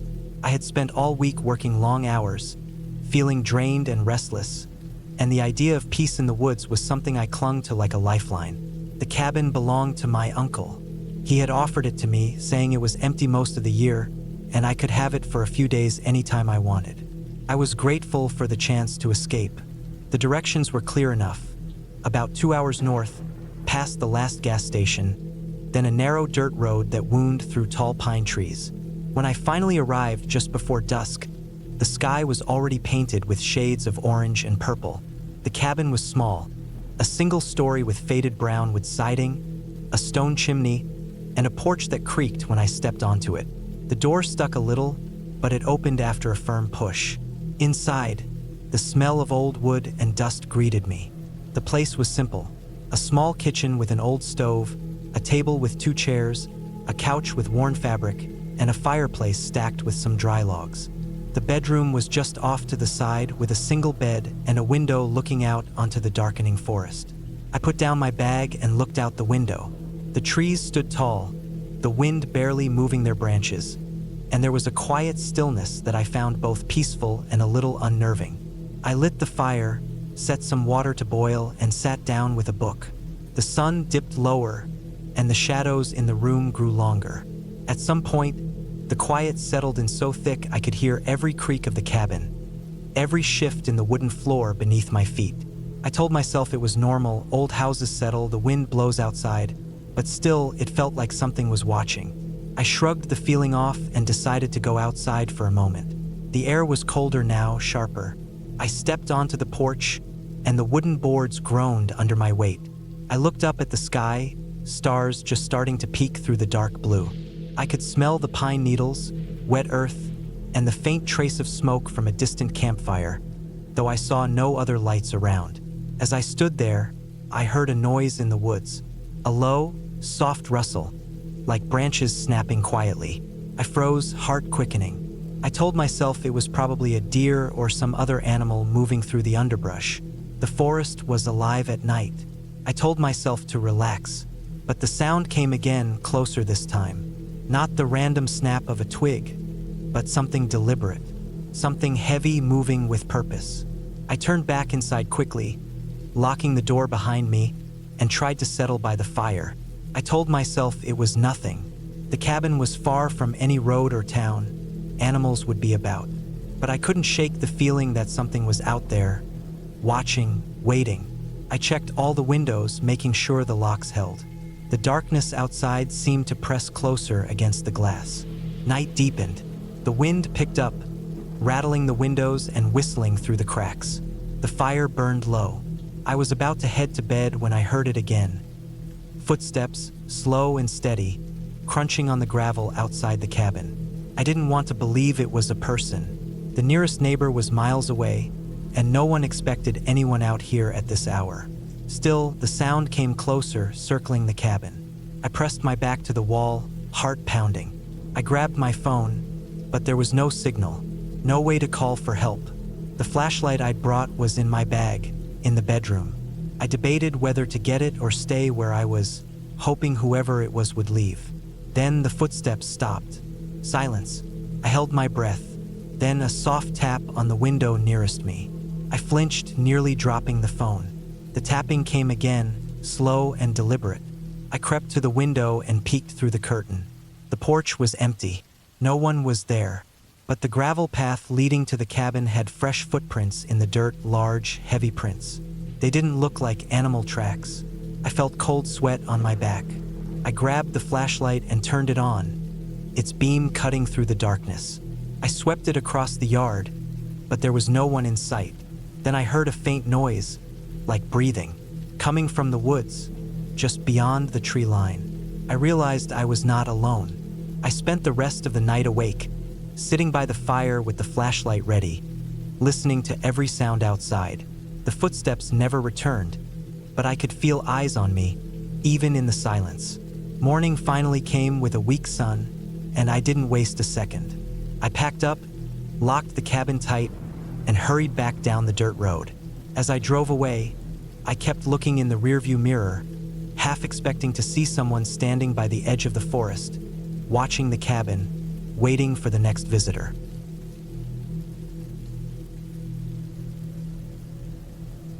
I remember the day I arrived at the cabin like it was yesterday, though it was years ago now. The air was crisp, almost biting, but fresh in a way that made you want to breathe deeply. The sun was still hanging low in the sky, casting long shadows from the tall pine trees that surrounded the small clearing where the cabin sat. The wooden structure looked old but sturdy, with a roof lined in dark shingles and walls made from thick logs that had weathered many seasons. There was a stone chimney on one side, and the front porch was a simple wooden deck with a few steps leading down to the forest floor. I had been looking forward to this trip for months. I needed to get away from the noise, the city, the people. Just me and the wilderness, alone with my thoughts, or so I thought. The cabin was off the grid, without electricity or running water, which was exactly what I wanted. The idea of living simply, even if just for a week, had a strange pull on me. I pulled my backpack off my shoulders and set it down carefully by the door. Inside the cabin, the air smelled faintly of pine and old wood, mixed with the faint scent of something dusty. The floorboards creaked softly under my feet as I moved around, getting a feel for the place. There was a small kitchen area with a wood-burning stove, a sink with a basin below it for washing dishes, and a rickety table with 2 chairs. To the right was a narrow hallway leading to a tiny bathroom and a small bedroom at the back. The windows were covered with thin curtains, letting in soft golden light. I unpacked my things slowly. Food, water, a lantern, some matches, a first aid kit, and a few books. I didn't want distractions, so no phone or electronics came with me. I had told no one where I was going, just in case. The thought of being alone both excited and unsettled me. After setting everything down, I stepped outside. The forest stretched out all around me, dense and silent except for the occasional rustle of leaves and the distant call of a bird. The ground was covered in a thick carpet of needles and moss, soft and damp underfoot. I walked slowly, trying to memorize the terrain so I wouldn't get lost. The sun was beginning to dip lower behind the trees, turning the sky a fiery orange. That first night, I built a fire in the stone fire pit outside the cabin. The flames crackled, sending sparks into the cold air. I sat close to the warmth, staring into the flickering fire, letting the silence wash over me. The sky above was clear and full of stars, the kind you never see in the city because of all the light pollution. As I lay down to sleep that night, the cabin felt safe, like a small island in the vast forest. I drifted off to the steady sound of the fire crackling and the occasional hoot of an owl. The next morning was colder than I expected. I woke to frost covering the edges of the windows and a thin layer of ice on the small pond a little ways from the cabin. I chopped wood for the stove and stove fire and boiled water to make coffee. The smell of the burning wood mixed with the fresh forest air made me feel alive. I spent the day exploring the nearby trails, noticing small details. A broken branch, a track of an animal, the way the light moved through the trees. But as the afternoon passed, I noticed something odd. A feeling that I wasn't alone. Not in a supernatural way, but something else. Presence. Maybe it was just the isolation getting to me. I kept hearing faint noises, footsteps on the dry leaves, a twig snapping far off, rustling that didn't match the wind. I kept telling myself it was normal. Animals, maybe a deer or a fox. But I couldn't shake the feeling that someone else was out there. At one point, I thought I caught a glimpse of movement behind the trees, but when I looked directly, nothing was there. The cabin sat in a clearing, but the forest grew thick all around. It was easy for someone to hide in those shadows. I started locking the door when I was inside, even though I knew it was unlikely anyone would come this far. The next days passed slowly, and the unease grew. I tried to keep busy, chopping wood, cooking, writing in my journal. But every night, the sounds got closer, more distinct. One night, I heard something walking near the cabin, slow, deliberate steps crunching the dry leaves and twigs just beyond the firelight. I sat very still by the fire, holding my breath, watching the darkness. The light from the fire flickered and stretched, casting long shadows into the woods. The noises stopped abruptly, as if whoever or whatever was out there was watching me as well. Sleep became difficult. Every creak of the cabin, every howl of a distant animal, made me jump. I told myself again it was nothing, just the forest. But I wasn't sure anymore. On the fourth day, I woke to find my firewood pile disturbed. Logs that I had stacked neatly were scattered, some broken. At first, I thought the wind had blown them over, but the air was still and there were no signs of a storm. I examined the ground around the pile and saw footprints, human footprints bigger than mine. They led from the edge of the forest to the cabin and back again. The prints looked fresh, pressed into the soft dirt. That's when the reality of the situation hit me. Someone had been watching the cabin. Someone had been watching me. I felt a surge of fear. My isolation was no longer peaceful. It was threatening. I began double-checking every door and window, looking for signs of entry. There were none. The cabin was intact, but I knew someone had been close. Over the next 2 days, I stayed inside more. I barely left the cabin except to fetch water from the pond. Every time I stepped outside, I scanned the tree line carefully. I kept my knife close and prepared myself mentally for whatever might come. On the 6th day, things escalated. I was sitting near the window when I saw a figure moving just beyond the tree line. It was a man, tall and thin, wearing dark clothes that blended into the shadows. He didn't approach the cabin openly but watched from a distance. I felt trapped like an animal in a cage. I didn't want to call for help because I had no phone, no way to reach anyone. And besides, the nearest town was miles away. That night, the footsteps came again, louder and closer. I stayed awake, heart pounding, waiting for something to happen. The noises circled the cabin, slow and steady, as if the man was pacing, deciding what to do. Then, something hit the window, a rock, small but enough to shatter the glass. My breath caught. I grabbed my knife and moved to the door, ready to defend myself. The noise stopped suddenly. I waited for what felt like hours, but no more sounds came. When morning broke, I found the shattered glass and footprints all around the cabin. I realized I couldn't stay here any longer. I packed my things quickly, making sure to leave the cabin as neat as I could. I didn't want to leave signs of panic, just enough evidence that I had been here. I decided to take the longest trail back to the main road, hoping to avoid any chance of running into whoever was stalking me. The forest seemed different now. Shadows were deeper, the silence heavier. Every rustle or crack in the underbrush made me freeze, imagining the man was just out of sight. I walked for hours, my feet aching and my body exhausted, but I kept going. The fear gave me energy, pushing me forward. When I finally reached the road, I saw a car parked nearby, probably belonging to a hunter or another cabin owner. Relief washed over me. I flagged down the vehicle and explained my situation to the driver. They called the police and soon help arrived. The officers searched the area but found no one. They told me that sometimes people trespass in the woods and some have bad intentions. But without proof, there was little they could do.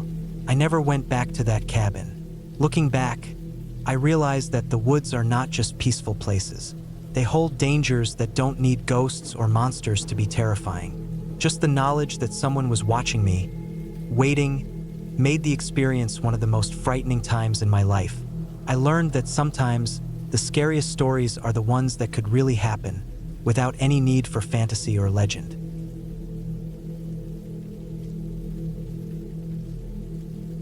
I didn't plan on spending the night in that cabin, or even being out in those woods alone. But when you're out hiking deep into the forest, sometimes things don't go as planned, and you find yourself forced to do things you never imagined. That's exactly what happened to me, and it was the longest, most frightening night I've ever experienced. I had started out on a Saturday morning with a plan to do a day hike along a well-marked trail near a large state forest. I wasn't the kind of person who often went camping or hiking alone, but I figured a simple day trip wouldn't be dangerous. I packed a small backpack with water, some snacks, a basic first aid kit, a flashlight, and my phone, fully charged, of course. I left early, hoping to make the most of the daylight and the quiet. The trail was easy at first, a soft dirt path surrounded by towering pines and thick underbrush. Birds chirped high in the branches, and small animals rustled in the leaves.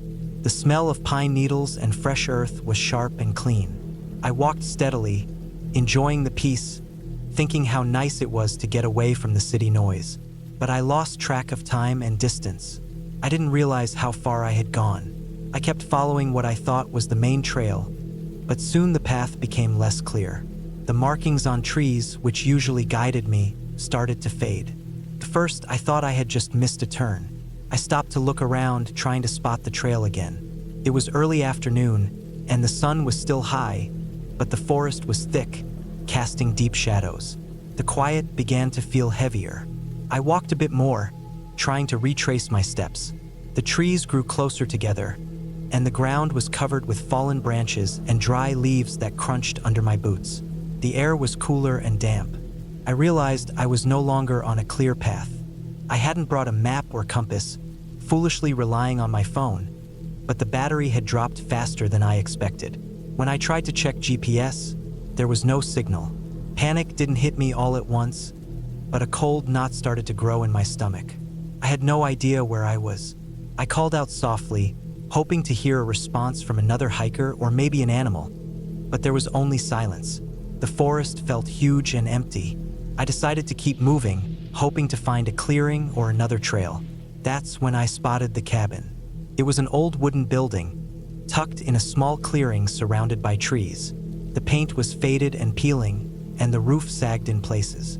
It looked abandoned at first glance, but there was smoke curling up from the chimney. I thought maybe someone lived there or was nearby. Relief washed over me. I was lost, and here was shelter, maybe someone who could help. I approached carefully, my boots making soft thuds on the mossy ground. As I got closer, I saw the windows were dusty, but not broken. The door was closed but not locked. I knocked lightly, waited a few moments, and when no one answered, I pushed it open. The smell hit me immediately, a mixture of old wood, smoke, and dampness. The cabin was small, maybe 2 rooms. The main room had a rough wooden table and a couple of chairs. A stone fireplace held some ashes from a recent fire. Near the back, there was a narrow bed covered with a thin blanket. It was clear someone had used the place, but now it felt empty, quiet in a way that didn't feel welcoming. I was cold and tired, so I decided to stay inside for a while. I found a box with some matches and small pieces of dry wood. After a few tries, I got a fire going in the fireplace. The light and warmth gave me a little comfort. Outside, the forest grew darker and quieter. I sat by the fire, drinking some water and eating a granola bar, trying to calm my thoughts.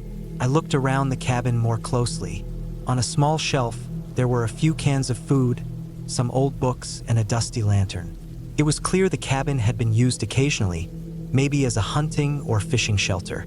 I wanted to check my phone again, hoping for signal, but no luck. The battery was almost dead. I felt the weight of being truly alone. As the sun set, the cabin grew colder. The shadows outside thickened, and the forest became a black wall around me. I kept the fire burning as best as I could, listening to the sounds of the woods, branches snapping far away, the occasional hoot of an owl, the rustle of animals moving in the underbrush. Then I heard it. At first, I thought it was my imagination. A faint noise outside, something moving through the brush. I stood up slowly, heart pounding, and peered out a grimy window. The moon was rising, but the woods were dark. Couldn't see much.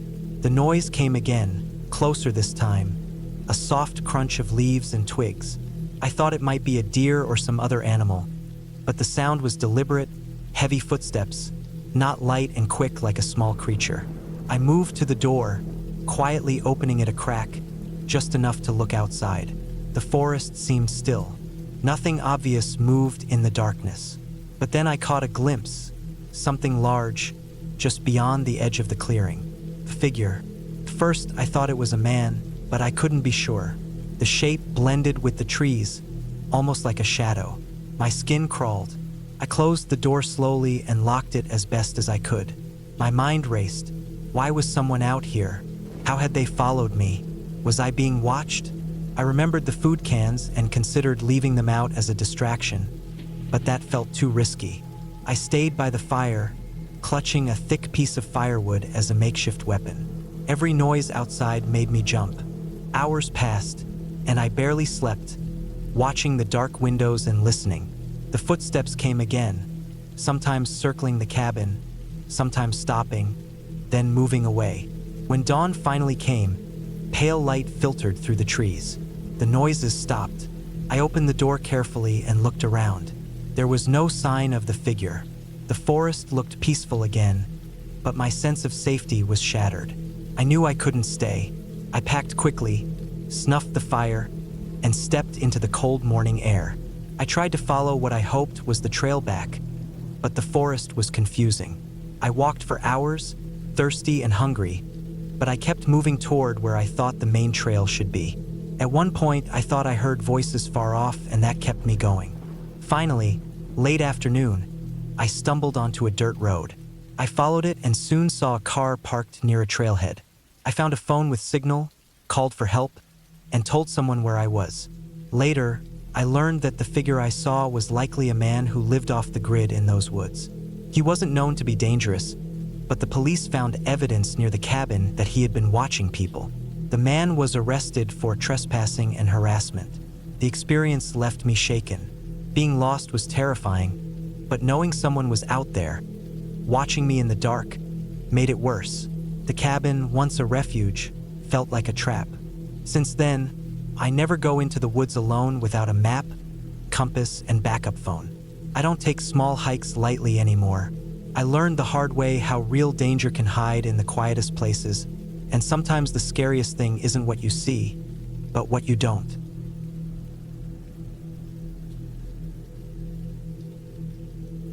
I hadn't planned to stay this long. What was supposed to be a simple weekend away in a small cabin deep in the woods turned into something I never could have imagined. Something I still struggle to put into words. The woods were supposed to be a quiet place, a retreat from the city noise and the pressure of daily life. Instead, it became a place where I felt trapped, hunted by things far more human than any ghost story or legend. The cabin sat alone at the end of a narrow, barely maintained dirt road. It was one of those old log cabins you see in pictures, weathered with moss growing on the roof and windows that looked out over tall pines swaying in the wind. The land around it stretched for miles without a neighbor in sight. No cell signal, no internet, no electricity, just a propane lamp and a small wood stove for heat. The isolation was part of the charm. At least that's what I thought. I arrived late on a Friday afternoon. The sun was already dipping below the horizon, casting long shadows through the trees. I unloaded my bags and took a good look around. The cabin was small, maybe 2 rooms with a tiny kitchen and a loft above for sleeping. Inside, there was an old dining table, a few chairs, and a battered couch that looked like it had seen better days. The wood floor creaked under my feet. Outside, the air was crisp and smelled of pine and damp earth. I spent the evening gathering wood for the stove, lighting the propane lamp, and cooking a simple meal over the little burner. I was tired from the drive and the work week behind me, but I felt relaxed. No sounds except the occasional bird call and the whisper of the wind through the branches. It was peaceful. Too peaceful, I would find out. That first night, I slept soundly in the loft, the mattress firm but comfortable enough. When I woke up, the sun was streaming through the small window, warming the cabin. I took my time preparing coffee and then stepped outside to explore. The forest around the cabin was dense with tall trees and thick undergrowth. I followed a faint path that wound downhill toward a small stream I could hear bubbling nearby. The woods were alive with life, birds flitting through branches, squirrels darting across the ground, and the rustling of leaves as a breeze passed through. I felt safe here, surrounded by nature's quiet rhythm. I spent the next day hiking deeper into the forest, following a creek that twisted through the valley. The terrain was rugged and wet in places, but manageable. The air was fresh and cool. It was a relief to leave the noise and rush of the city behind. I was alone but never lonely, but something was off. First, it was little things I didn't notice. When I returned to the cabin late that afternoon, I found that the firewood I had stacked neatly near the door was scattered across the ground.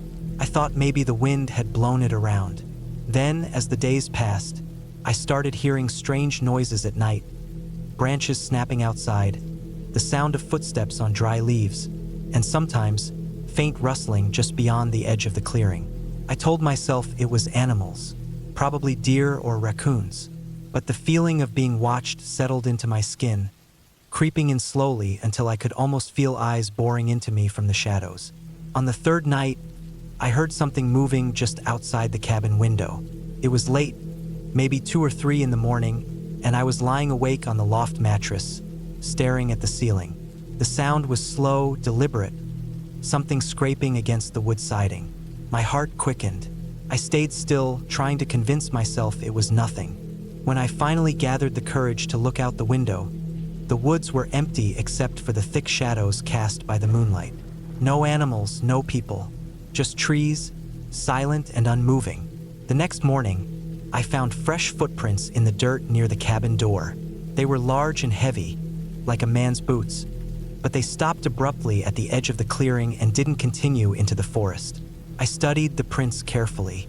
The sole pattern was unfamiliar to me, deeper and wider than any of my own boots. There were no other marks, no tire tracks, nothing else that suggested how the person might have come or gone. My pulse quickened, and an icy chill ran down my spine. I packed up my things, deciding to leave. But as I was loading my bags into the trunk of my car, a rustling noise came from the tree-line. I froze. There was a faint glimpse of movement, a shadow darting behind a tree.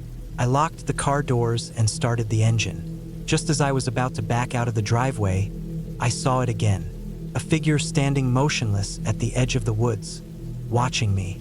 I slammed the gas pedal and sped away. Back in town, the feeling of relief was overwhelming, but it didn't last. Over the following weeks, strange things began happening in my apartment. Objects were moved. Doors that I had locked were left open. I found notes written in crude handwriting, but no words, just strange symbols that didn't make sense. I thought maybe I was losing my mind.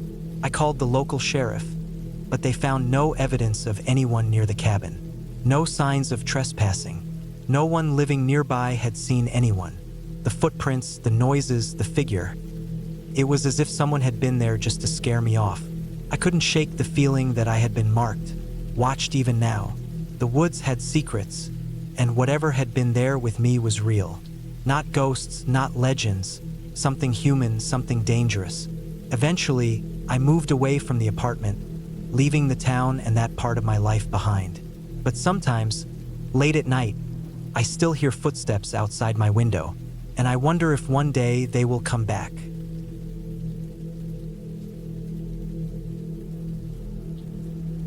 I remember the cabin well. It sat deep in the woods, far from any town or road, hidden among the thick pine trees and the endless underbrush. The kind of place you only find if you know exactly where to look. I didn't know it at first.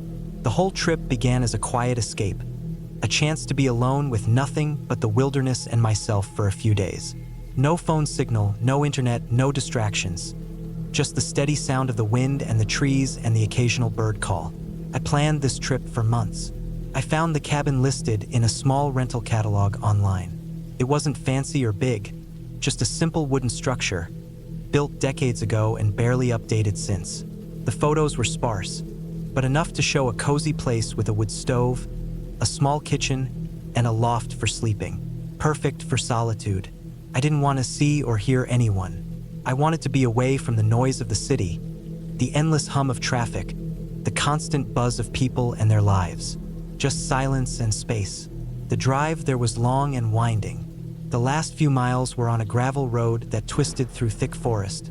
The trees so close together their branches seemed to knit a roof overhead.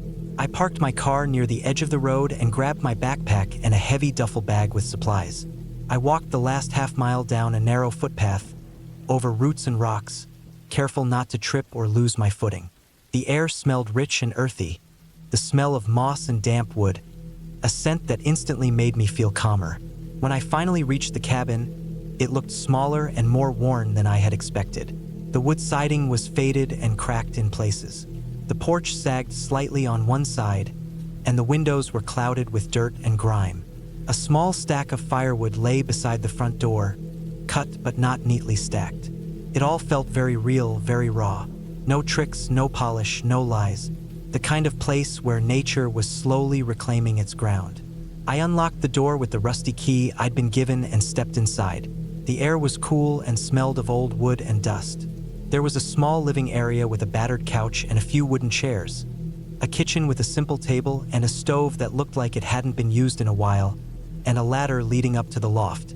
The loft had a thin mattress and a few blankets, nothing more.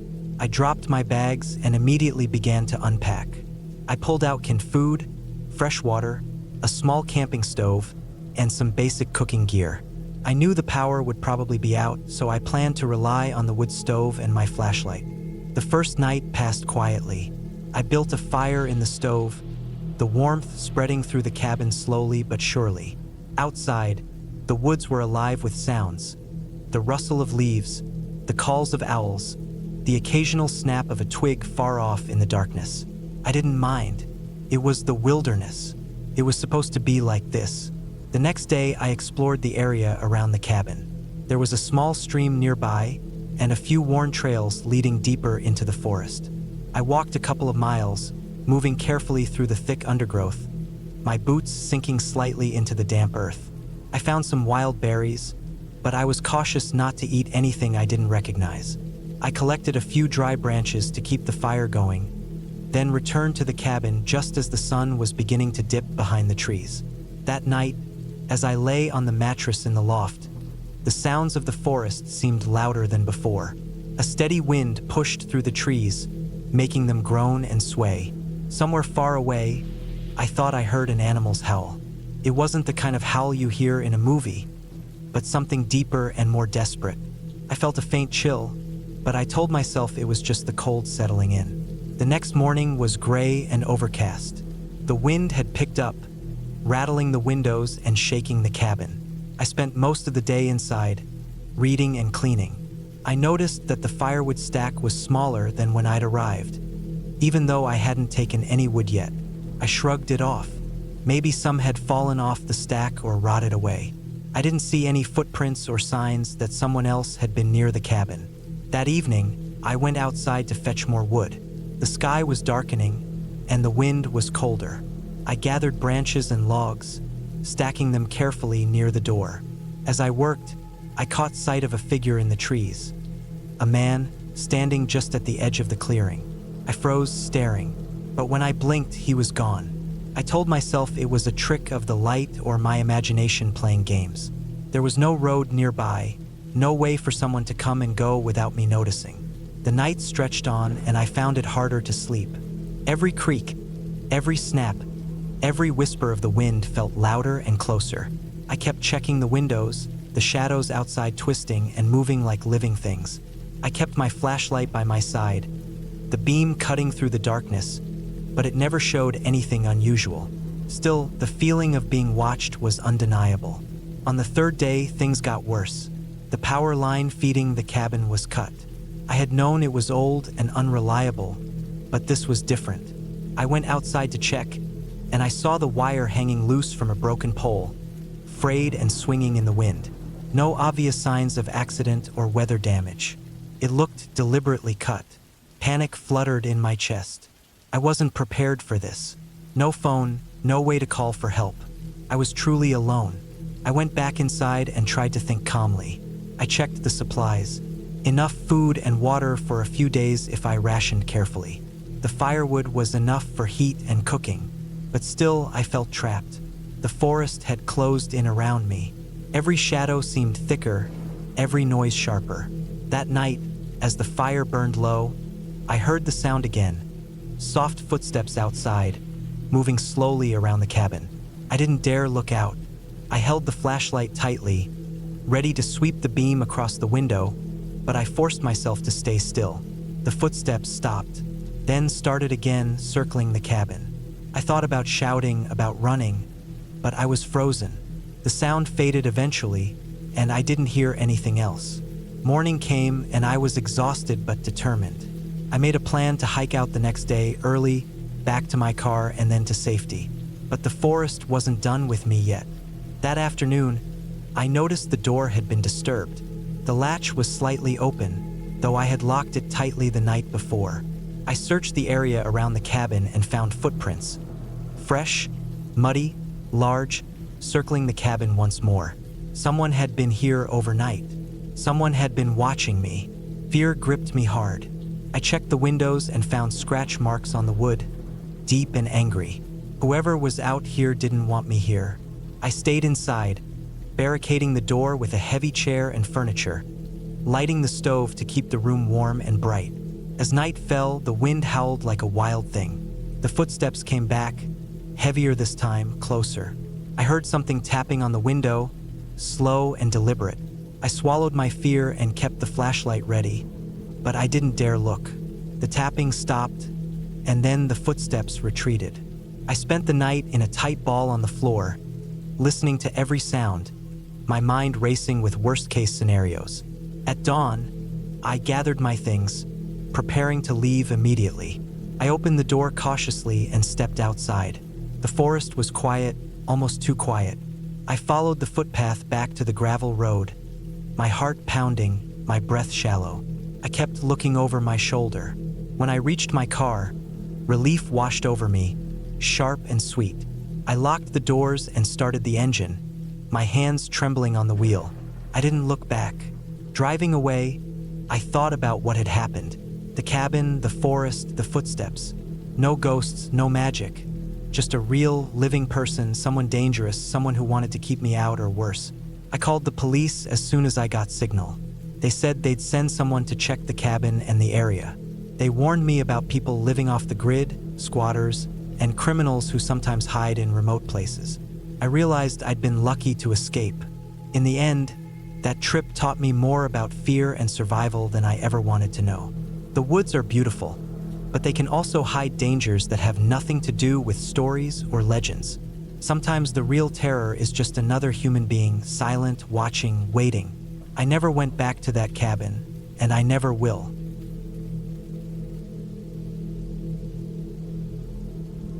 I rented the cabin for 3 weeks at the end of October because I needed to get away.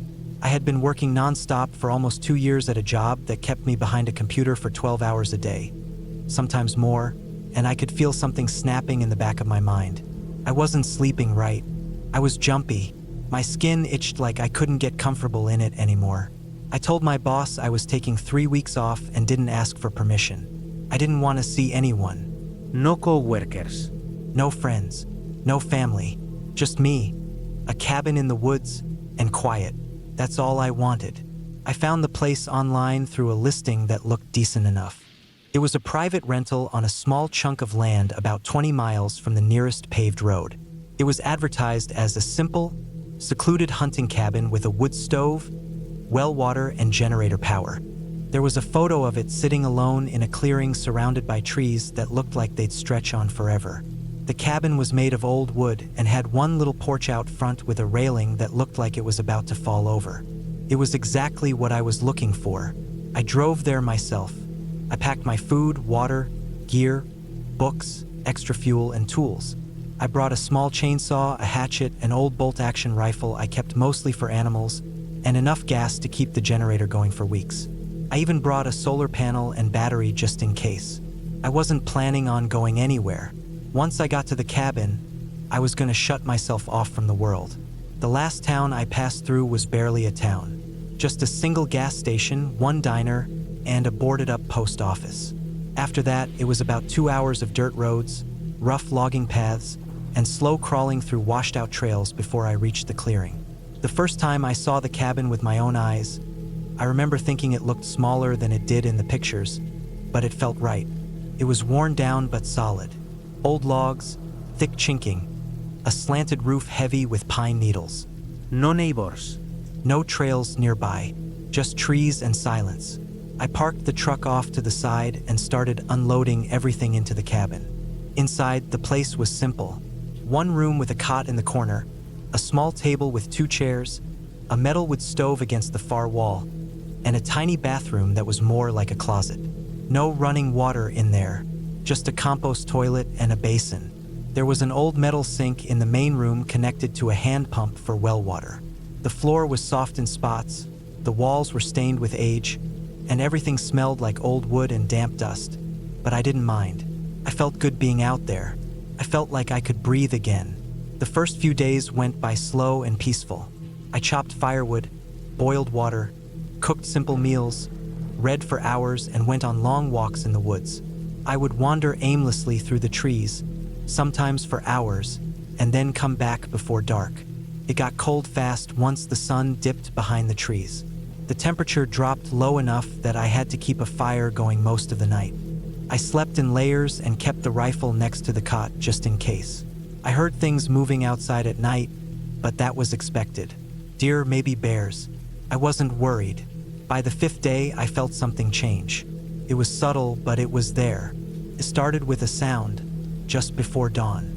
I had woken up needing to use the toilet, and while I was half asleep, sitting in that tiny closet, I heard a short, sharp crack from somewhere behind the cabin. It wasn't the kind of sound trees make in the wind.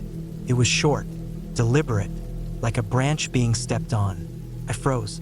I held my breath, but nothing followed. No more sounds. I waited a few minutes, then stepped outside with the rifle, walked around the cabin slowly, scanning the treeline.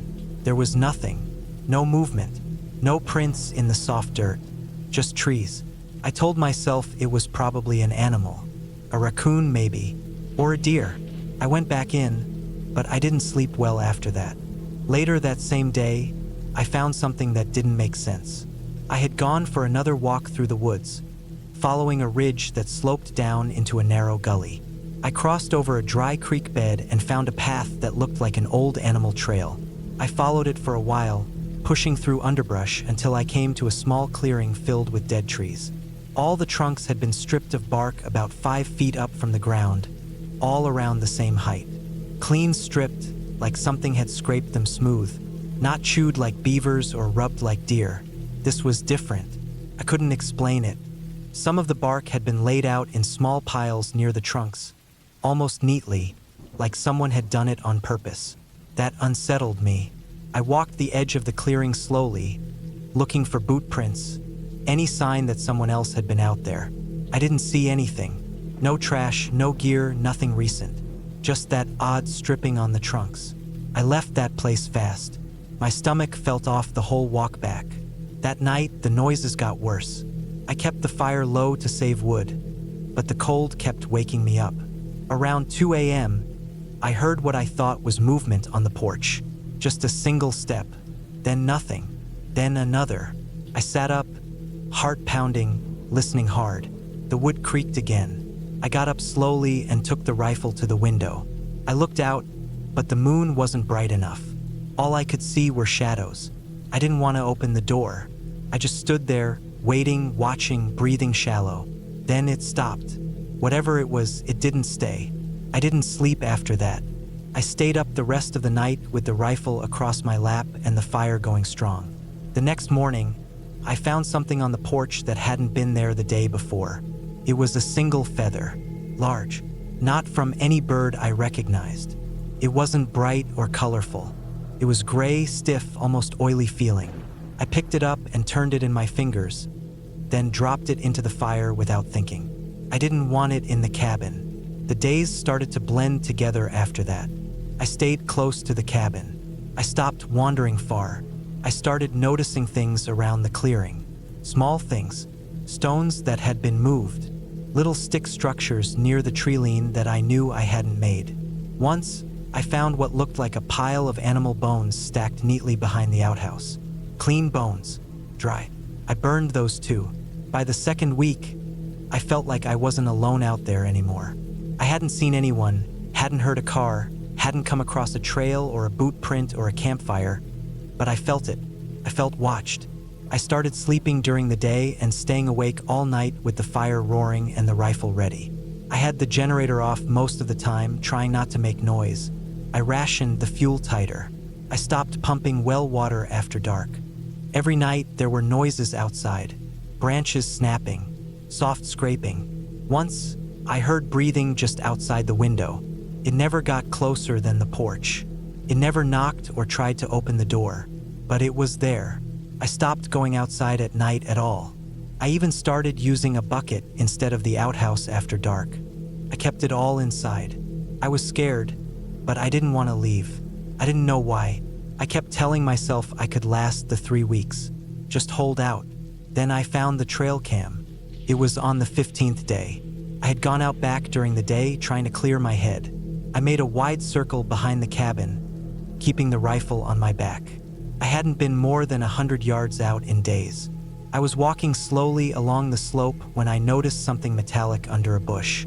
I pushed the branches back and found a camouflage trail camera mounted on a thin pole, half buried in the dirt.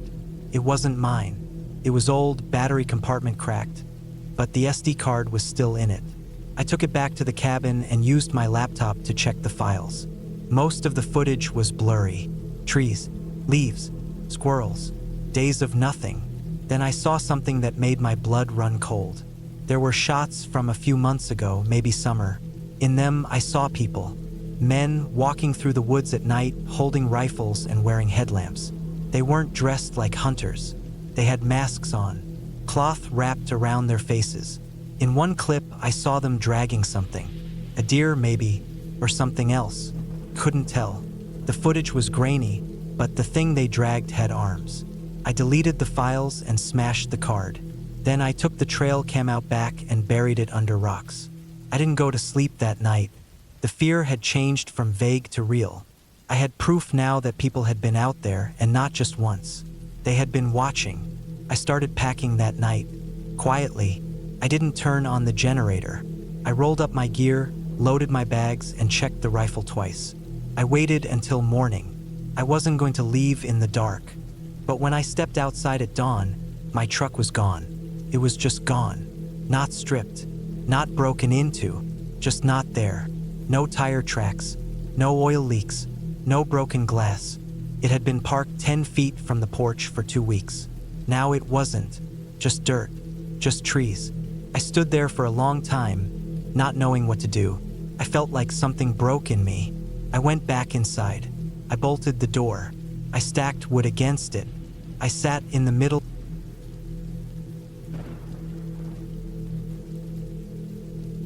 It was meant to be a short stay, maybe 3 nights, just to reset my head after a rough few months. I'd been stuck working late hours at a warehouse job, 6 days a week, and hadn't taken any time off in almost a year. My boss finally gave me a break, and I took the chance to head out to a small wooden cabin my uncle owned up north near the edge of a dried-out lake.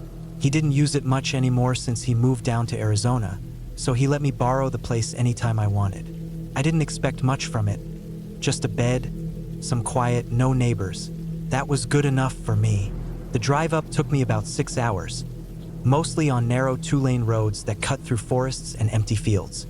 The last hour was on dirt roads with no cell reception, just old wooden signs nailed to trees telling you how many miles were left to certain junctions or parks.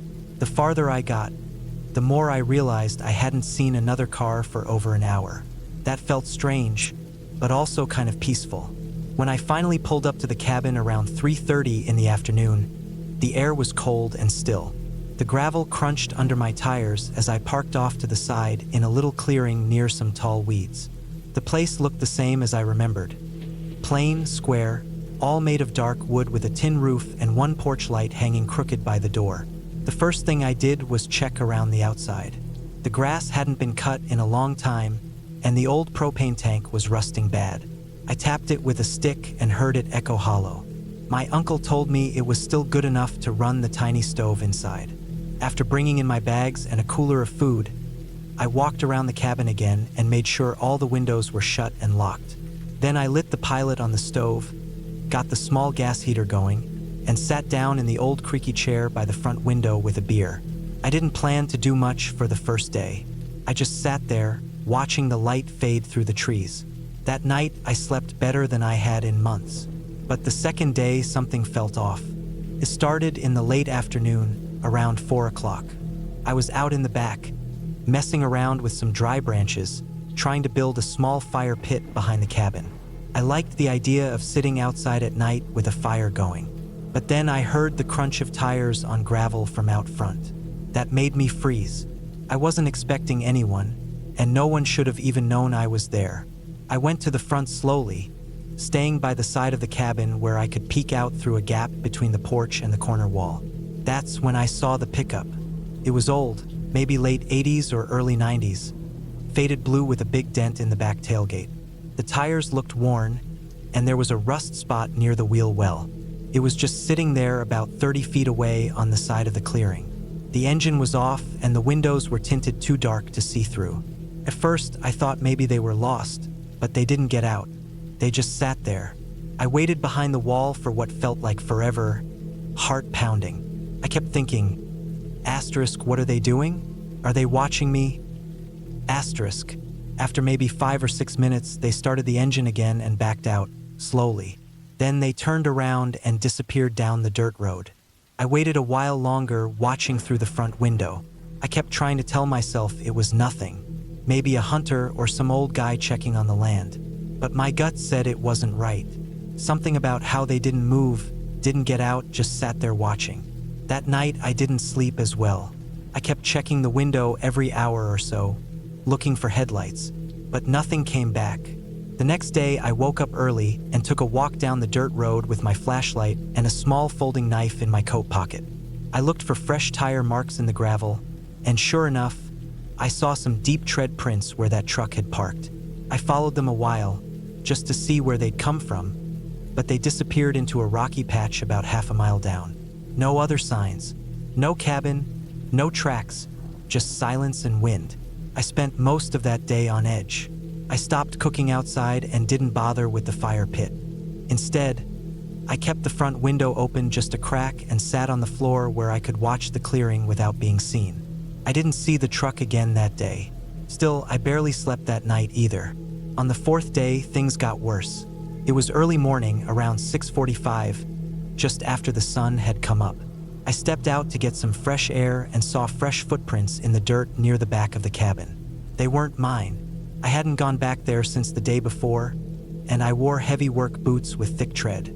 These prints were different, flatter, thinner, like regular shoes, and they weren't old either. The edges were sharp and clean, still damp from the dew. I followed them as far as I could before they faded into the grass. They'd come in from the woods and led up to the back wall of the cabin, then turned and went back the way they came. Like someone had walked right up to the cabin during the night, looked around, then left again. That was when the panic really started to set in. I tried to calm down, told myself maybe it was a hiker, maybe someone from one of the nearby hunting cabins. But the nearest other place was a couple miles away across the ridge. Who would be walking around alone in the dark back here? I didn't even have cell signal to call anyone. No way to check in. I thought about driving out, but something made me stay. I didn't want to look like I was running from nothing. I convinced myself to stick it out just one more night. That night, around 11:30, I heard footsteps outside. Not just random crunches, asterisk step star. Steady, slow, careful, like someone circling the cabin. I turned off all the lights and sat behind the bed with my knife in my hand. My chest felt tight, and I could hear my own breathing getting louder. I didn't want to look out the window. I didn't want them to see my eyes, but I had to know if it was him. I crawled over to the front corner and tilted the curtain just a crack. And there he was, the man from the pickup. He was standing by the edge of the porch, looking straight at the front door.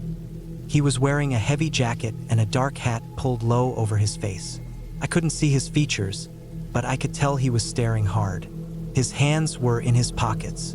He didn't move. He just stood there, like he was waiting for something. I watched him for maybe 10 minutes, heart pounding so hard I thought it would echo off the walls. Then, just like before, he turned and walked back into the woods without a word, without a sound. I didn't sleep at all that night. When daylight finally came, I packed everything I had in 5 minutes flat. I shoved the cooler into the trunk, grabbed my bag, and locked the door behind me. I didn't care about cleaning up. I just wanted to get out of there. I drove fast, too fast, bouncing over the potholes and dirt turns like I was being chased, even though I never saw another car the whole way out. It took me 4 hours before I hit a main road and got signal again. When I finally pulled over and called my uncle, I was shaking so bad I dropped my phone twice trying to dial. I told him everything. He just got quiet and said, "Yeah, I never liked that place much either." Then he said he was gonna sell it. I didn't argue. I never found out who the man was. Never saw the truck again. But I still think about it all the time. I keep playing it over in my head. What would have happened if I'd stayed one more night? If I'd opened the door? If I'd gone outside when I heard him walking around? I think I got lucky. I think some people go to cabins in the woods and don't come back. You hear about them sometimes. Missing hiker, no signs of struggle. You never get the full story. And sometimes I wonder if maybe the man in the pickup just waits for the next person to come alone. Way out in the woods, where no one's around and no one's coming to help. Since then, I haven't been back to any cabin. I don't go camping, I don't hike, I don't even drive through the woods if I can avoid it. And if I ever see an old blue pickup on a quiet road again, I won't stop. I won't even look. I'll just keep driving until there's people, lights, and noise, because whatever that man was doing out there, I don't think he was lost. He was hunting, and that night he almost picked me.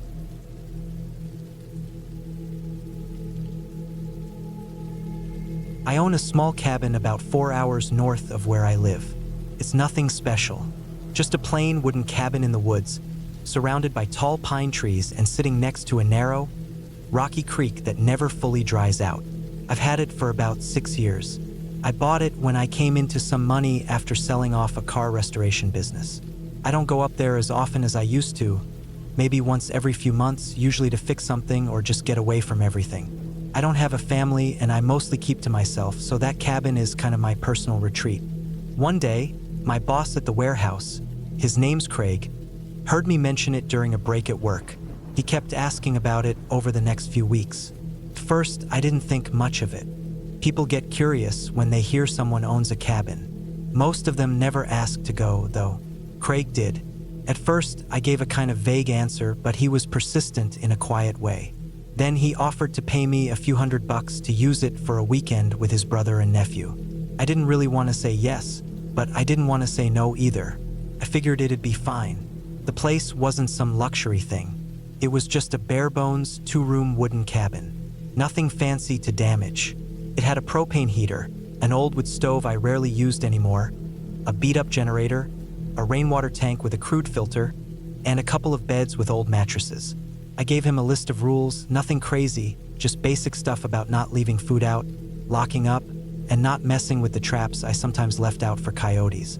He gave me $400 and promised to keep it clean and follow everything I said. That was Thursday.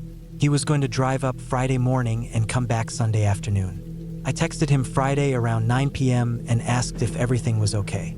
He said they'd gotten there fine and were grilling some food. I didn't hear anything Saturday, and I figured that meant everything was going smooth. But then Sunday came.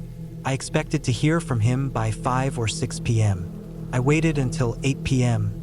Then I texted him. No reply. I called. Straight to voicemail. I tried again an hour later. Still nothing. I told myself not to panic. Maybe they lost signal or their phones died. I went to bed around midnight and tried not to worry, but I didn't sleep much. By Monday morning, I was starting to feel something I hadn't felt in years, real worry. I called in sick to work, which I never do. I threw some food, water, and a sleeping bag in the back of my truck and drove up to the cabin. I didn't even think about calling the cops yet. I figured they probably just had car trouble and couldn't get in touch. But deep down, something felt off. I kept picturing all these dumb little things. Maybe the propane heater broke and they got cold. Maybe the old generator caught fire. Maybe they got drunk and someone slipped and hit their head on a rock. I tried not to let my thoughts get ahead of me, but they were doing that on their own. It was cloudy when I left the house, but the further I drove, the darker the sky got. The last 15 miles of the drive was rough dirt road, full of potholes and narrow turns. My truck bounced and rattled over the worst parts. I remember gripping the wheel so tight my hands went numb. There's no phone service up there, and I didn't pass a single car once I got onto that road. When I finally reached the turnoff for my cabin, I slowed down and looked at the ground. The dirt was wet from rain the night before. I could see fresh tire tracks going in. They were probably from Craig's SUV. That at least told me they'd made it to the cabin. But then, I saw something that made me stop. The tire tracks didn't come back out. I parked my truck off the road and got out. The wind was blowing hard, and the trees were creaking like they were about to snap. I walked up the path to the cabin. Everything looked the same at first. The windows weren't broken. The door was closed, but when I got closer, I saw that the lock was gone. Not broken, gone. Someone had unscrewed the lock and removed it entirely. The door was just resting in the frame. I pushed it open slowly and stepped inside. The first thing I noticed was the smell. It wasn't the usual musty wood and dust smell. It was sour, like wet clothes and spoiled meat. The second thing I noticed was that the table in the middle of the room was flipped over, and one of the chairs was broken. There were clothes on the floor, wet, muddy, crumpled up like someone had just stepped out of them. One pair of jeans had a dark stain down one leg. There was a cooler in the corner with the lid off, and meat sitting inside, completely spoiled and covered in flies. There were no bags, no phones, no wallets, no people. I stood in the doorway, not moving. It felt wrong, like the cabin had been frozen in time mid-disaster. I stepped further in and opened the door to the back room, where the beds were. The mattresses were stripped. One had a big wet stain on it. Not blood, not that I could tell, just wet. Like someone poured a gallon of water on it and left it there. There were boot prints all over the floor, some overlapping each other, like people had been pacing or running. I went back outside and started calling out. I yelled Craig's name, then his brother's, then the nephew's. I walked around the back of the cabin. The fire pit was full of ash and partially burned paper plates. There were empty beer bottles everywhere. One of the chairs from the front porch was out by the creek, tipped over. I followed the creek downstream for about 50 yards. That's when I saw the first thing that made me freeze. It was a torn shirt, caught on a branch, soaked, and ripped down the middle. I picked it up. It was a boy's size, probably the nephew's. I kept walking. The creek twisted through a narrow stretch of woods, bordered by thick brush.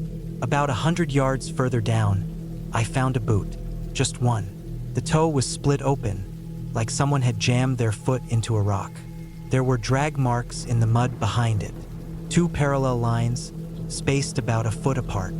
I followed them for a few minutes, but they just disappeared into the undergrowth. I started walking back, fast. I didn't want to admit it yet, but I knew something had happened, something serious. I got back to the cabin and tried to decide what to do. There was no signal. I didn't want to leave without checking everything, but I also didn't want to be there alone any longer. I opened the storage shed out back, where I kept tools and gear. The padlock was still on it, untouched. Inside, everything was where I'd left it. Axes, shovels, extra gas cans, rope, bear spray. I grabbed the spray and went back to the front of the cabin. I noticed something on the doorframe I hadn't seen earlier. Scratches. 3 of them, about chest-high, spaced like fingers. They weren't deep, but they were fresh. I ran my hand over them and got a splinter. They weren't made by an animal. They were too even, too deliberate. I went back inside, sat on the edge of the flipped table, and tried to think. I didn't hear anything for a while, just wind in the trees and my own breathing. Then I heard something that made every hair on my arms stand up. Car engine. Far off, but coming closer. I stood up, grabbed the bear spray, and went out to the porch. I couldn't see it yet, but I could hear it coming down the road. A few minutes later, a black SUV came around the bend and pulled up fast. I recognized it. It was Craig's. The windows were down. There was no one inside. It rolled to a stop in the middle of the clearing and just sat there, engine idling. The driver's door was open. I slowly walked toward it. The keys were still in the ignition. The seat was soaked with water and mud. There were scratches on the inside of the windshield, like someone had clawed at it.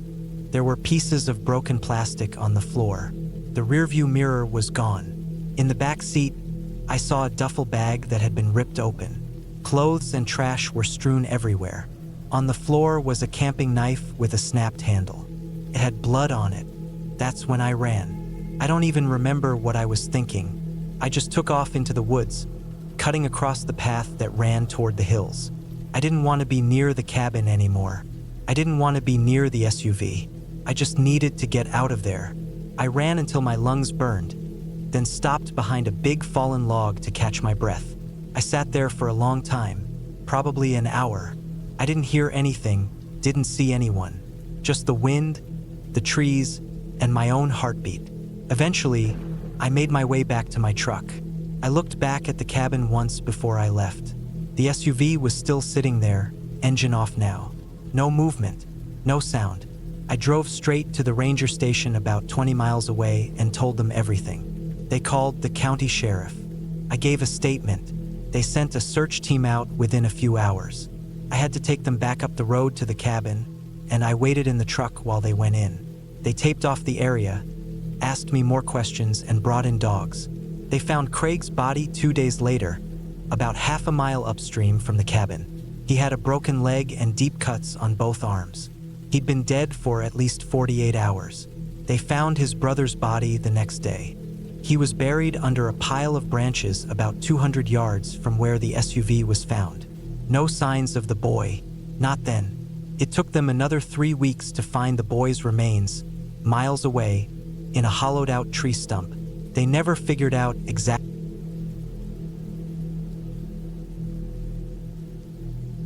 I rented the cabin in late October, during one of those times where life just felt too noisy. I didn't live in a city, just a quiet town in western Pennsylvania, but it still felt like everything around me was screaming. My job was eating me alive, my phone never stopped buzzing. My apartment was too small, too close to the road, too full of things I didn't need. I hadn't been sleeping right for weeks, maybe months. I didn't even know what I was trying to fix exactly, but I just knew I needed quiet. I wanted trees, cold air, a place with no cell service. So I started looking online for remote cabins, and after a few hours I found one that felt like it was meant for me.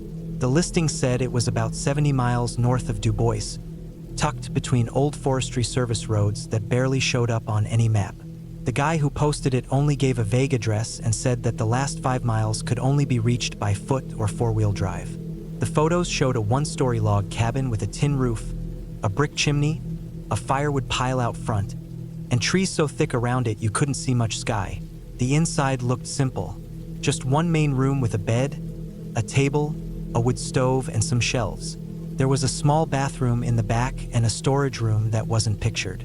It looked cold and quiet and exactly like what I needed. I booked it for 2 weeks, packed the Jeep with canned food, water jugs, an emergency radio, a camp stove, a few blankets, and my old hunting rifle, and I left town early one Saturday morning. I didn't tell anyone exactly where I was going. I just said I'd be off-grid for a bit and that I needed the time away. The only person who might have worried was my brother, but even he wouldn't think much of it. We weren't all that close anymore. I didn't leave a note or a key with anybody. I just went. The drive was easy at first. The farther I got from town, the more I felt myself breathing normally. The trees had already turned red and yellow, and the roads were quiet except for the occasional pickup or logging truck. I had printed out directions since I knew I'd lose cell service, and after about 2 hours, I turned off the last paved road and followed a series of gravel and dirt paths through the hills. By the time I reached the start of the final 5 miles, it was past noon, and the air had that dry, cold feeling like it might snow soon. The trail that led to the cabin wasn't a road anymore, more like a rutted path with puddles and old tire marks. I had to go slow to keep from damaging the undercarriage. The trees started closing in tighter, and the sunlight barely reached the ground. I passed a rusted metal gate that was half hanging off its hinges, then a rotted wooden sign that just said, "Posted." I assumed it was a hunting restriction. After another mile or so, I started seeing pieces of old junk in the woods. Rusted barrels, a broken fridge, and some scattered planks. Felt like I was driving deeper into something forgotten. By the time I saw the cabin, I was tired and my back was sore from leaning forward in the seat. The cabin looked just like the pictures. Simple, dark wood, roof sloped slightly to the left, a thick chimney, and no other signs of life around it. The woods behind it were so dense they looked almost black. I parked the Jeep in the small clearing, grabbed my backpack and rifle, and walked to the front steps. Everything smelled like cold moss and pine needles. There was no sound at all, not even birds. The key had been left in a box under one of the logs near the porch. I opened the door, stepped inside, and just stood there for a while. The place was musty and cold, but it was exactly what I wanted. Quiet, still, nothing electric. The bed was already made. There was some firewood stacked next to the stove. The shelves held a few pots, some matches, and a flashlight. I unpacked slowly, lit a fire in the stove, boiled some water for coffee on the camp stove, and sat down at the table. The silence was so thick it made my ears feel like they were ringing. That first night was peaceful. I built a strong fire, read an old paperback I had brought, ate a can of chili, and went to bed early.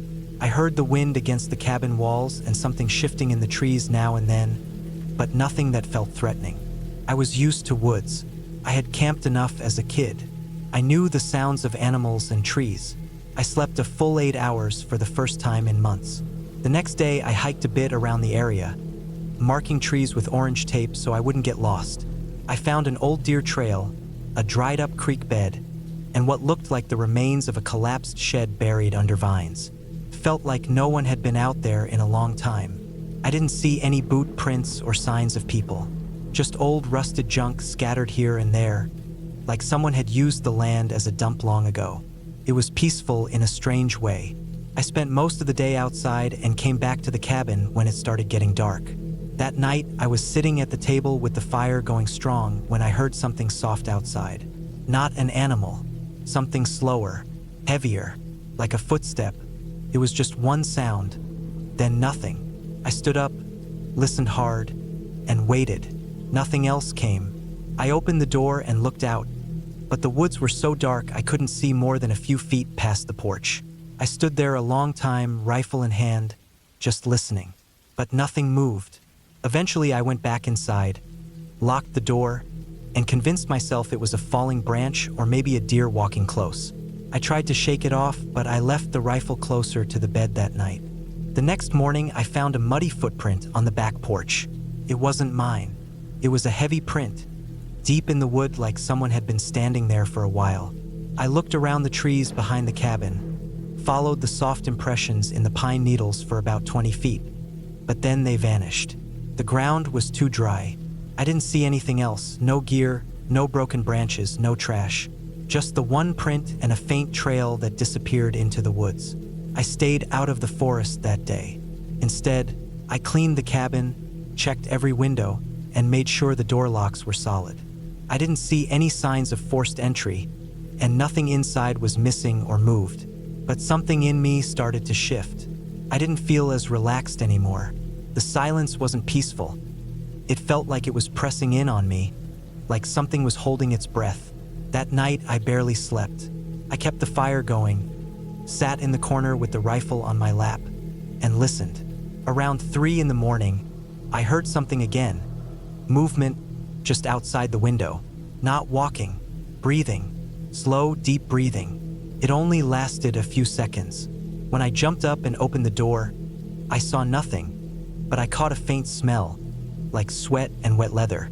By the 4th day, I wanted to leave. I kept trying to tell myself I was overreacting, that maybe a hunter had wandered through by accident, but something about the footprint, the breathing, the way it felt like someone was just out of sight every time I stepped outside, it made my skin crawl.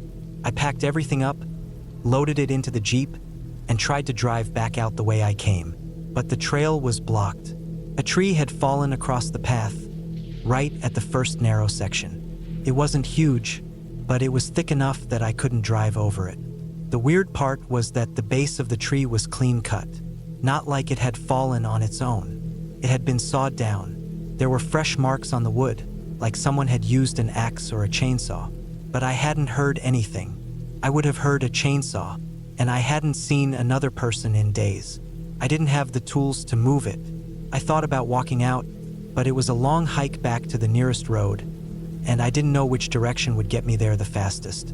I decided to stay one more night, leave early the next morning with just my backpack, and come back for the Jeep later.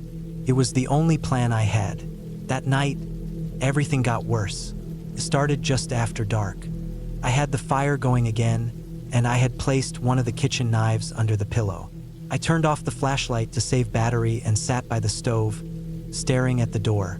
Then I heard footsteps again, slower this time, moving in a wide circle around the cabin. I sat completely still, heart pounding so hard I could hear it in my ears. Then I heard something else, a sound like a fingernail tapping the glass. the window beside the bed. Top, top, top. I stood up slowly, raised the rifle, and turned on the flashlight in one motion. There was nothing there, just the dark window and the trees behind it. I moved closer, pressed my face to the glass, and shined the light out into the woods.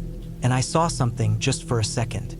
Person, standing at the edge of the tree line, pale skin, dark clothes, not moving. When the light hit them, they stepped backward and vanished into the dark. I stayed up all night again, rifle aimed at the door. I kept expecting it to open. I kept expecting the glass to break. But nothing came. No more footsteps, no more tapping. Just the fire slowly dying down and the night crawling by. At first light, I grabbed my bag, loaded the rifle, and started hiking. I didn't stop to eat. I didn't even lock the cabin behind me. I just walked fast and hard, keeping to the dirt road, pushing through the pain in my legs, checking behind me every few minutes. I didn't see anyone. I decided to book a remote cabin for a week so I could finally finish a project I had been putting off for months.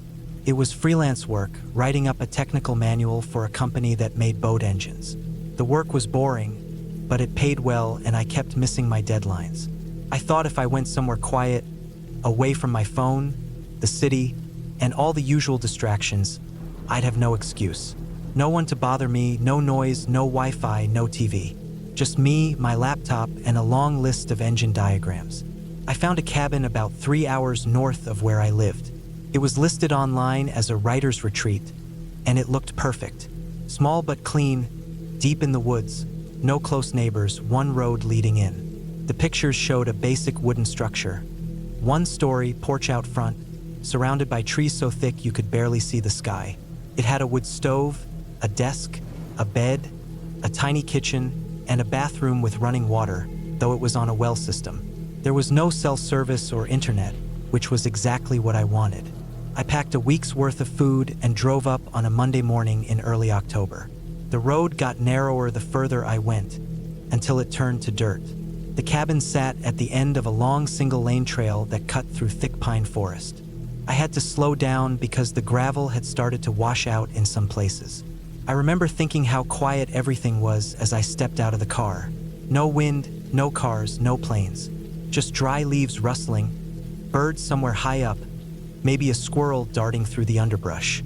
The cabin was smaller than it looked online, but it was clean. Someone had left a stack of firewood by the porch. Inside, the air was cool and a little musty, but not bad. I unpacked, set my laptop on the desk, and sat down to work right away. The quiet felt unnatural at first. My ears kept searching for noise, sirens, engines, voices, but there was nothing. Just the wind picking up now and then and the faint creak of the cabin settling. I worked most of that first day, taking breaks to walk outside and stretch my legs. The woods around the cabin were dense. The trees had dropped a thick layer of leaves and needles, and there was barely any undergrowth, just moss and roots and fallen branches. No trails. If I went more than 50 feet off the porch, the cabin was already hard to see through the trees. I kept my bearings by watching the direction of the light and making sure I could always spot the gray roof through the gaps. The first night was quiet. I started a fire in the stove even though it wasn't too cold yet. The flickering light made the inside feel smaller, but not in a bad way. I read for a while, cooked some canned soup, and went to bed early. I thought maybe I'd have trouble sleeping with no city noise in the background, but I didn't. The woods were still, not even owls. The second day was the same. Work, walk, eat, sleep. I was making progress. My brain was clearer. I wasn't picking up my phone every 10 minutes. The air smelled clean, like pine and dry leaves. The forest felt heavy in a way I couldn't explain. It wasn't threatening, just solid and old. The kind of place that had been there long before me and didn't care I was there. That afternoon, I went a little further on one of my walks. I still didn't go far, maybe 100 yards, but I tried to push deeper into the trees behind the cabin, where the ground sloped down slightly. That's when I saw something that didn't belong. It was a small patch of disturbed soil. Not fresh, but not old either. like someone had dug something up or buried something not long ago. The leaves hadn't fully covered it yet. The dirt looked dry and dark. At first, I thought it was an animal digging for grubs or a root ball that had been pulled up by a fallen tree. But there were no claw marks, no fallen tree. Just a rectangular patch, about 3 feet long and 2 feet wide. Neat edges, like a shallow grave. I stood over it for a while, just staring. It made me feel weird, like I'd come across something I wasn't supposed to see. I tried to convince myself it was nothing. Maybe someone buried trash. Maybe it was an old garden bed. But I couldn't stop thinking about how clean the edges looked, like someone had used a shovel. I walked back to the cabin, trying to forget about it. I worked some more, made dinner, but all night I kept picturing that patch of dirt. By the next morning, I couldn't take it anymore. I had to know. I grabbed the small shovel I found in the storage closet and hiked back out. I stood over the spot for a long time before I dug. My hands were shaking a little, though I didn't know why. I told myself I'd just dig down a foot, maybe 2, and then cover it back up, just to satisfy the curiosity. The soil came up dry and loose, like it had already been dug once. About a foot down, I hit something. Not metal, not stone. It gave slightly under the shovel. I dropped to my knees and used my hands to clear the dirt. It was a blue plastic tarp, folded and wrapped tightly around something. It smelled faintly of mildew and rot. My stomach dropped. I peeled it open a few inches and saw canvas, like the kind you'd find on an old backpack or a duffel bag. There was something hard underneath it. I pulled the tarp back more. Inside the canvas was a small metal box. It looked like an old military-style lockbox.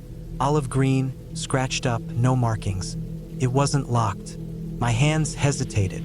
I opened the lid. Inside were several old things: papers, a compass, a knife, a plastic ID card, and a black and white photograph. The photo showed a man standing next to a truck in the woods. He looked middle-aged, wearing hunting gear, a serious expression. The ID was a driver's license from the 90s. The name was John Carl Neely. The address was in the same county I was in. Expired in 1997. I sat there staring at it all, trying to figure out what the hell I was looking at. The knife had dried rust along the blade, but it looked sharp. There were stains on the handle. The compass was broken, needle stuck pointing west. One of the papers was a hand-drawn map of the woods, with a spot marked in red. I couldn't tell exactly where it was, but it looked close. I put everything back in the box and rewrapped it in the tarp. I didn't bury it again. I carried it back to the cabin and sat on the porch with it at my feet, thinking, who buried this? And why? Why hide a box full of old gear, ID, and a map? Was it just someone storing things in secret? Or had something happened to that man? The rest of the day, I couldn't work. I kept checking the tree line like someone might come out at any moment. I brought the box inside and hid it under the bed, but that didn't make me feel any better. That night, I barely slept. Every sound outside felt wrong. Something cracked in the woods around 2 a.m., and I sat up in bed, sweating. I didn't go check. I just waited for it to stop. By the 4th morning, I had decided I was going to leave a day early. I pack up and go home. I could finish the manual back in my apartment. I didn't want to be there anymore. Not with that box under the bed. Not with whatever I had found. But before I left, I needed to look at the map again. I laid it out on the table, compared it to what I remembered of the area. I thought I knew where the marked spot was, maybe half a mile west of the cabin, along a dry creek bed I had seen but hadn't followed. I don't know what made me decide to go. Curiosity, I guess. I told myself I'd go, look around for a few minutes, then head home. I followed the creek bed until I found what I thought was the right spot. There were some large mossy rocks and an old tree stump split by lightning. The map had shown a circle drawn near something like that. There, half hidden under leaves and roots, was another tarp. This one was bigger and heavier. I knew I shouldn't touch it. I should have left, called someone, maybe the sheriff's office. But I didn't have cell service, and the nearest town was almost 40 minutes away. I also knew if I left without checking, I'd never stop thinking about it. I dug around the edges and peeled the tarp back. What I found inside was worse than anything I imagined. It was a body, wrapped in canvas. Bones mostly, clothes rotted away. The smell hit me even though it was old. I fell back, gagging. There was no doubt in my mind now. Someone had been killed and buried out here, and I had found their stash, their map, maybe even their ID. I stumbled back to the cabin in a haze, packed my things fast. I left the box where it was. I drove back down that dirt road faster than I should have, skidding on gravel. I didn't stop until I had cell service again. Then I called the county sheriff and told them everything. They didn't say much, just took my name and location and told me to wait at a gas station. An hour later, a deputy showed up. I led them back to the cabin. They called in more people. By that evening, the whole area was taped off. They took statements from me, asked how I found the site, what I touched. I told them everything. I never went back to that cabin. Never wanted to. A few weeks later, they identified the body. It belonged to a man who went missing in 1996. He was listed as a local hunter who had never returned from a trip. His name was not John Carl Neely. That ID I found was fake. They never found the person who buried him.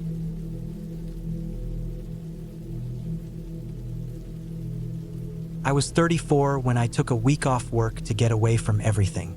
I had no kids, no partner, and not a lot of friends left in town, to be honest. I just needed some quiet.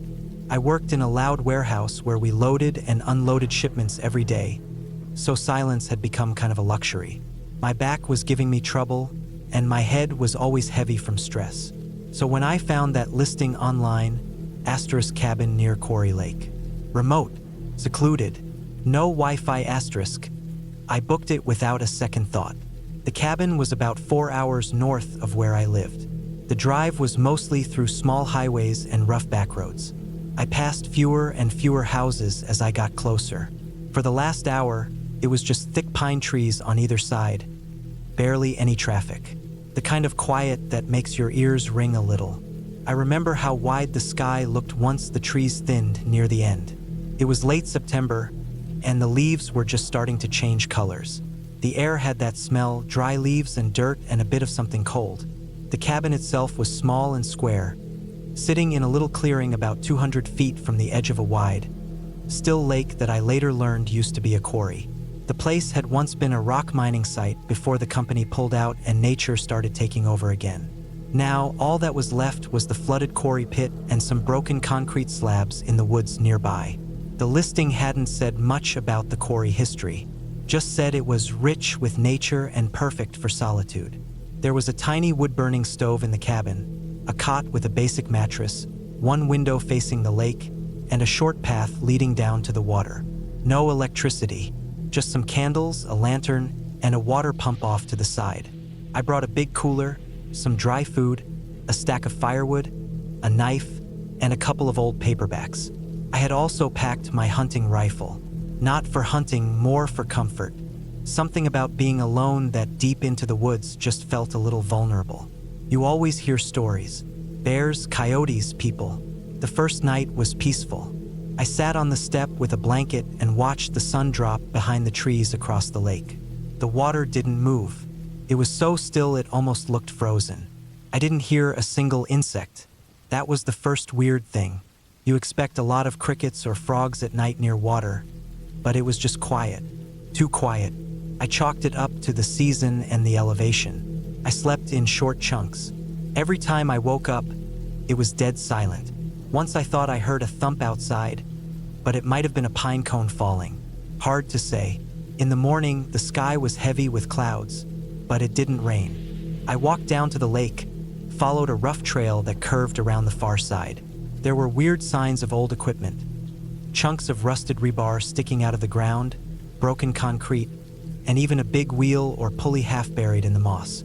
It felt strange, like the forest had swallowed an entire machine. I tried not to think too much about it. On the third day, I started feeling off, like something was watching me. It's not something you can easily explain. The air just felt charged, like before a thunderstorm, except the sky was clear. I was sitting on a log near the water, and I got the strong feeling that I shouldn't turn around, like something was standing just behind me. But when I did turn, there was nothing there, just the trees. That night, I couldn't sleep much. I kept waking up every hour. I had brought a small battery clock that ticked quietly, and I would stare at it every time I sat up in the dark. At 2:43 a.m., I heard what sounded like footsteps outside the cabin. Slow and steady. Not an animal. Too heavy. I sat up and held my breath. The steps moved past the window and stopped. I didn't have curtains, so I could see the shape of trees lit by moonlight. Nothing moved. I waited almost a full hour before I could breathe normally again. I didn't go outside to check. The next morning, I saw boot prints outside. Clear ones, heading toward the trees. I hadn't been out since the night before, and I wore different boots. These weren't mine. They were larger and had a different tread. The dirt was soft from a light drizzle the previous evening, so they were deep and well-defined. Someone had been there. I tried not to panic, but the feeling in my chest didn't go away. I kept the rifle loaded and near me after that. I didn't want to leave yet. I had come out there to unplug, and I was too stubborn to give up halfway. But I stayed alert. Every noise made me jump. The forest didn't feel peaceful anymore. It felt like it was watching. On the 5th day, I went farther down the trail than usual. I don't know why. Maybe I was looking for some kind of answer. The trees grew closer together the deeper I went, and I started seeing signs that people had been there. Old beer cans, a fire ring made of stones, an abandoned pair of gloves. Then, about a mile in, I found something that made my stomach turn. It was a tarp, half covered in leaves, weighed down by a log. Underneath were bones. Not fresh, not old either. Maybe a year or two. A ribcage, a long femur, some clothing, faded jeans, torn in one leg. There was no skull, but the shape of the bones was clearly human. I didn't touch anything. I just stared for a long time, feeling the back of my neck get hot. I turned and walked straight back to the cabin, fast but trying not to run. When I got back, the door to the cabin was open. I had locked it. I was sure of that. I always turned the latch when I left. My cooler had been moved. Not opened, just slid to the side like someone was checking what was inside. My sleeping bag had been pushed to the floor. The lantern was gone. I should have left right then, but I didn't. I sat on the step with the rifle in my lap until the sun went down. I didn't sleep that night. I sat with my back to the wall, rifle pointed at the door, heart pounding. The next morning, I packed everything. I didn't care about the food or the books. I shoved what I needed in my backpack and walked back to my truck. When I turned the key, it wouldn't start. Battery was dead. I checked under the hood. Everything looked fine. It wasn't old, and I had just driven it there a few days ago with no issues. I checked the battery terminals, wiped them down. Still nothing. It was like the battery had been drained on purpose. I sat in the truck for nearly an hour trying to think. I could walk, but the nearest main road was over 12 miles away. I had one bottle of water left and maybe a few granola bars. I had no cell signal, not even a bar. I decided to hike out. I had a compass and some idea of the direction. I started just after noon, figuring I could reach the road by dark, but the forest wasn't on my side. I got turned around fast. Paths that looked familiar twisted in different ways. Fallen trees blocked the trail. Animal trails tricked me into taking wrong turns. The sun started to dip behind the trees too early, and the light got dim. By the time I stopped, I had no idea where I was. I found a shallow rock overhang and crouched there for the night. The air felt colder, sharper. I didn't light a fire. I didn't want to be seen. At some point in the night, I heard someone calling. A single word. My name. Not shouted, just said. Quiet like a statement. And not from one direction. Came from several places. Like whoever it was kept moving in circles. But it was my name, repeated over and over, hours apart. The voice never got closer. Just wandered in the woods like it was looking for me. Sounded calm. Patient. I didn't move. At sunrise, I ran. I didn't follow a path. I just moved in one direction, fast, crashing through brush and jumping over roots. I didn't care if I made noise. I just wanted to be out. Around midday, I finally hit a gravel road. Not the one I came in on, but it led somewhere. A few miles later, I found a ranger station. I told them I'd gotten lost hiking. I didn't say anything about the cabin or the bones or the voice. I didn't know what to say. They gave me water and called a tow for my truck. I never went back to get my stuff. I never reported what I found in the woods. I checked the news every day for weeks. No stories about bodies found near Quarry Lake. Nothing. A few months later, I checked the listing again. It was gone. Not marked unavailable, completely removed. I even searched for the host's name. Nothing came up. I still think about that week. I dream about the footsteps, the open cabin door, the bones under the tarp. But most of all, I remember the voice in the woods. Calm, patient, repeating my name. Sometimes I wonder if whoever it was ever left that forest. Sometimes I wonder if they're still walking, slow and quiet, waiting for someone else to stay a little too long.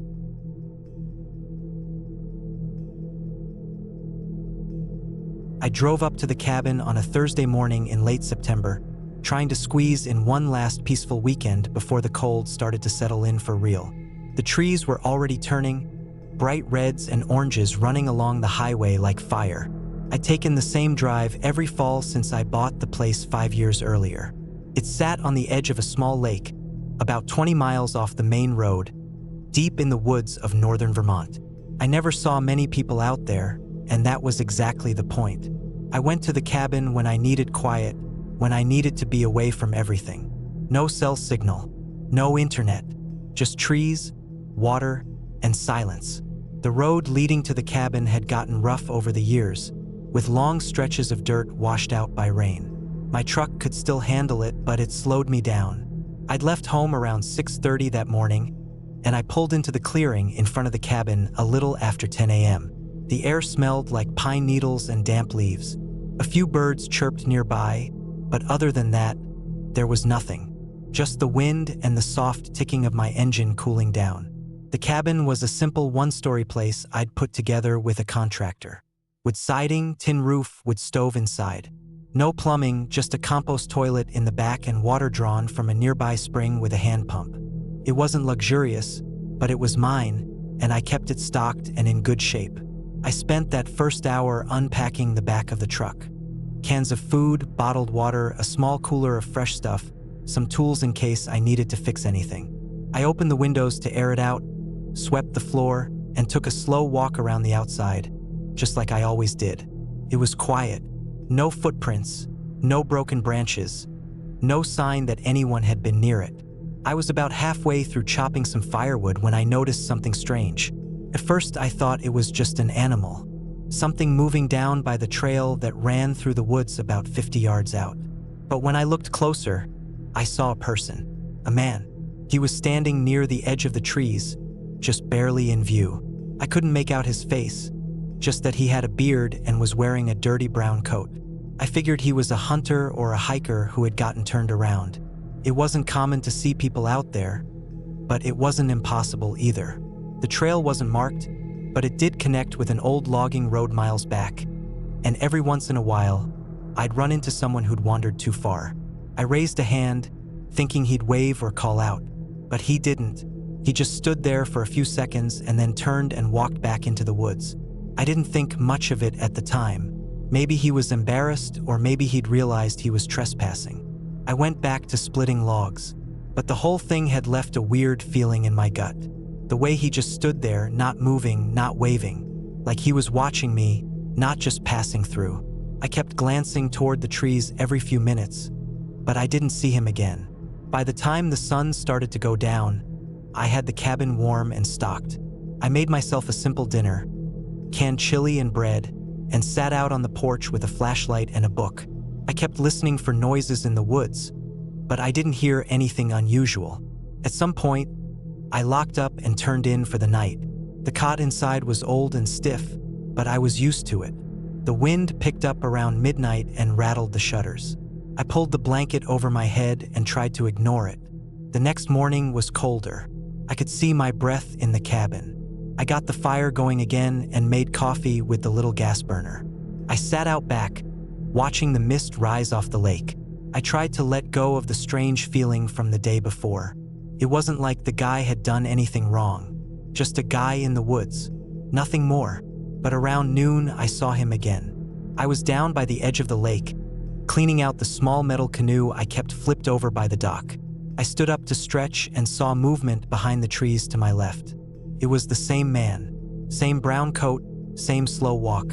This time he was closer, maybe 30 yards out. He wasn't looking at me directly, but he was moving parallel to me, like he was circling the cabin. Not a straight line, not heading anywhere in particular. Just moving through the trees, slow and steady. I watched him for a minute, trying to decide if I should yell or approach him. I didn't want to cause a scene, but I also didn't want someone lurking near my place. Before I could do anything, he ducked behind a clump of pines and disappeared again. This time, I grabbed my small binoculars and climbed up on the roof. There was a flat patch I sometimes used to stargaze. From there, I could see further into the woods. I sat up there for maybe 40 minutes, scanning the trees. Nothing. I didn't see a trace of him. No movement, no noise. I started to wonder if I was imagining things. Maybe the light and shadows had played tricks on me. But then, later that afternoon, I found something that shook me a lot more.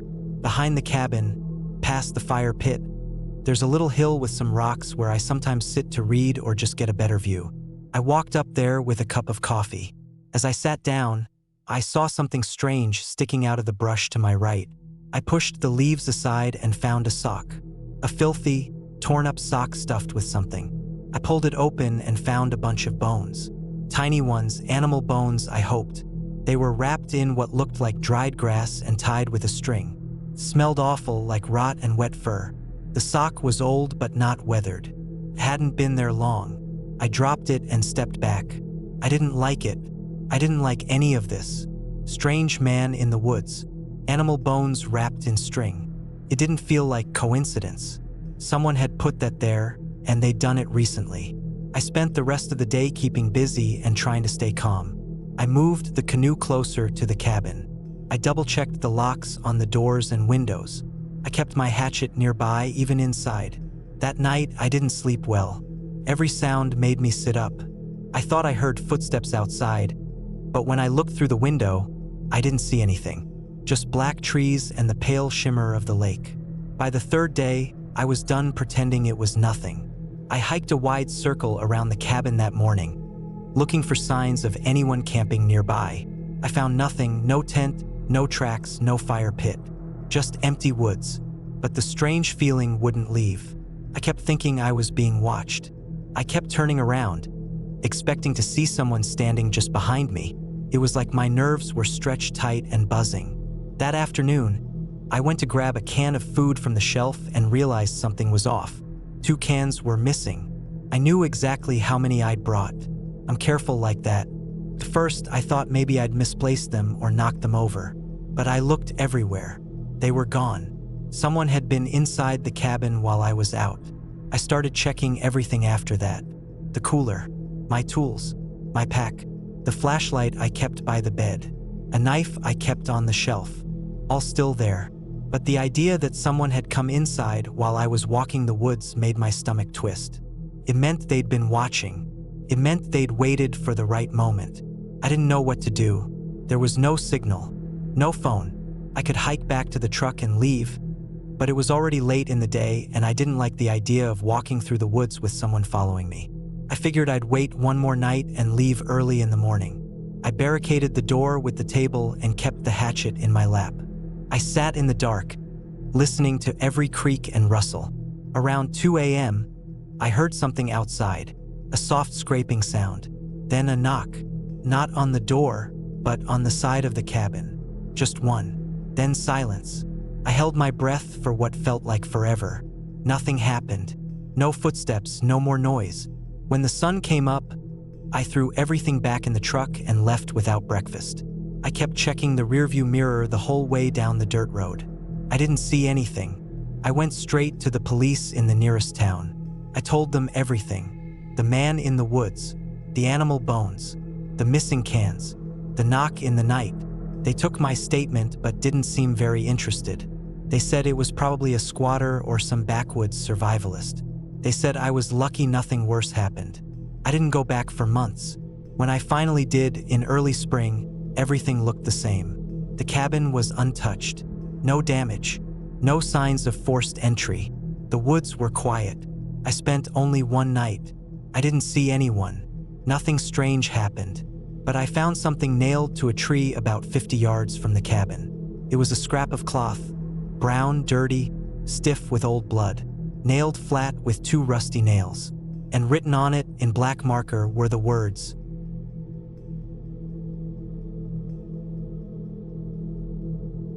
I needed a break from everything. Work had been eating away at me for months, maybe years. My blood pressure was high, I couldn't sleep properly, and I was getting these constant headaches that felt like pressure building in my skull. My hands would shake sometimes just from holding a coffee cup. I wasn't doing well, and I knew it. My older brother, Sam, had this cabin way up north in the woods of Maine. He used it once or twice a year, mostly for fishing and hunting, but it stayed empty most of the time. It didn't have a signal or internet, and that was the point. He offered it to me after seeing how stressed I looked the last time we met. I didn't argue. I packed a few bags, took a week off work, and drove the 6 hours up there alone. The road to the cabin was narrow and half-paved for the last 20 miles. Trees pressed in from both sides, and there were long stretches where I didn't see another vehicle. I didn't mind. The farther away from people, the better. It was late September, and the leaves were just starting to turn. The air was cool, and the sky was overcast when I arrived, but it felt quiet, peaceful. I parked behind the cabin and took a moment just sitting in the car before getting out. No traffic noise, no people yelling, no phones ringing. Just birds, trees, and the breeze. The cabin itself was old but solid. Single floor with siding, green roof. It sat on a slight slope, and a short path led down to a small lake maybe a 5-minute walk away. Sam had told me the water was clean enough to drink and swim in. There was a pump by the cabin too, powered by an old hand lever, and a small shed a few yards away where tools and firewood were kept. I unpacked, unlocked the cabin, and settled in. The inside was just a simple main room with a couch and small table, a kitchen area with a gas stove and a sink, and one small bedroom in the back. No electricity. I brought a solar lantern and some flashlights. There was a fireplace with a stack of logs beside it, and the bed had a thick mattress with wool blankets. I lit the lantern, sat down on the couch, and just breathed. For the first day or two, nothing happened. I chopped some wood, took a long walk around the lake, read a paperback novel I brought, and sat on the porch sipping tea. I didn't hear or see another person, not even from a distance. It was exactly what I wanted. At night, I'd go to sleep early, with only the crackling fire or the wind outside to keep me company. Felt healthy, like I was healing from something I didn't even realize had gotten so bad. On the 3rd day, I woke up around 5 in the morning. It was still dark, but I couldn't get back to sleep. I got up, made tea, and stood on the porch with a blanket wrapped around me. That's when I noticed something. There were tracks in the dirt path near the trees. Not animal tracks, bootprints.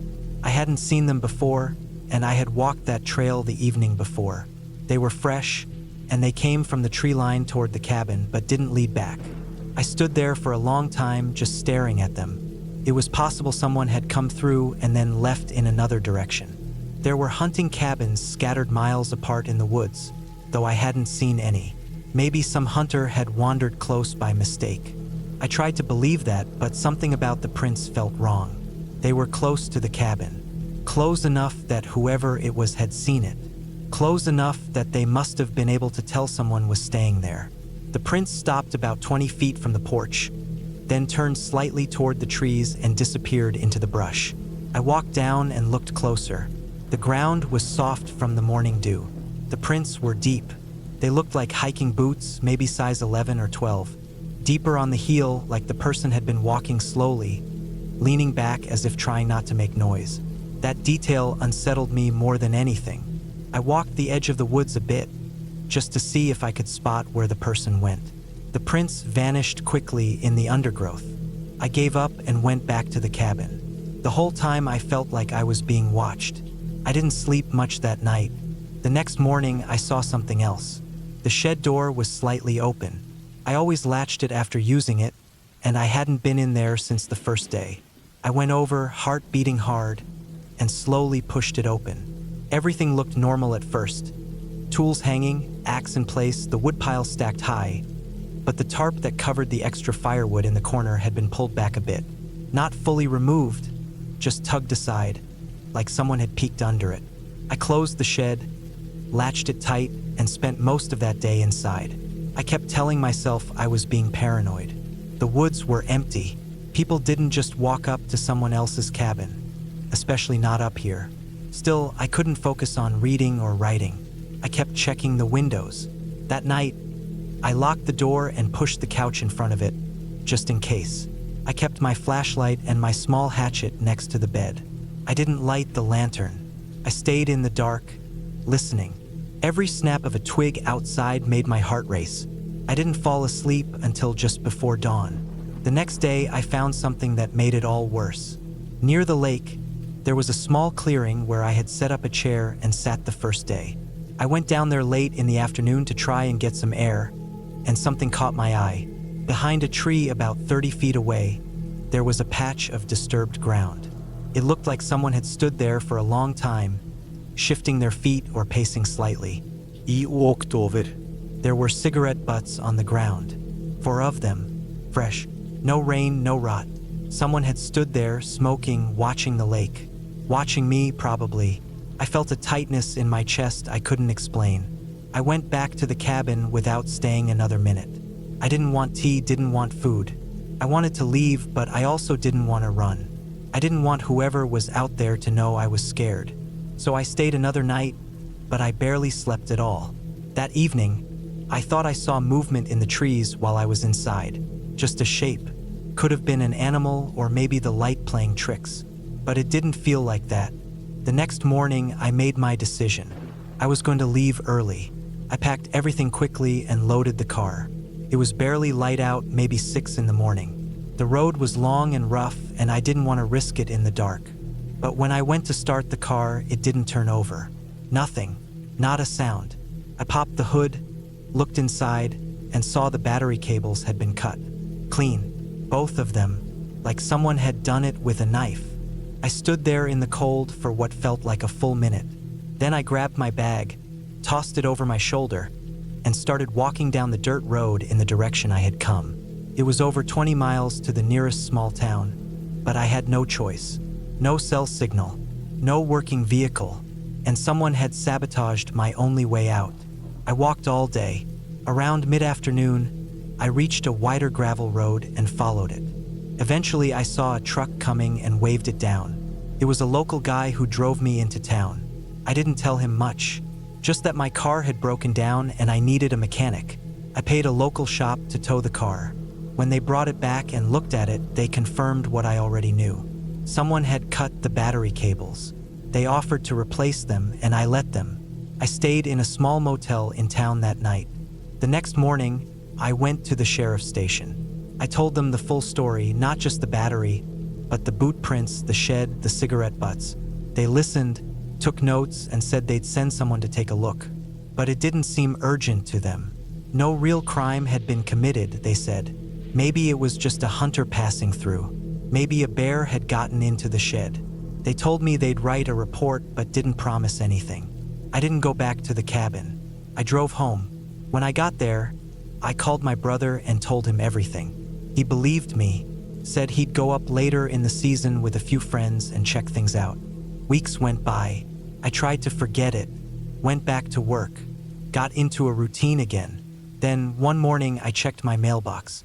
Inside there was a single envelope, no return address. Inside was a photograph. It was me, sitting on the porch of the cabin on my first day there, sipping tea. It was taken from the tree line, far enough that I hadn't seen or heard anything, but close enough that I was clearly visible. That's when I moved. I never went back to that cabin. I haven't gone into the woods alone since. I still don't know who that person was or what they wanted, but they were there the entire time, watching me, close, careful, silent, and patient.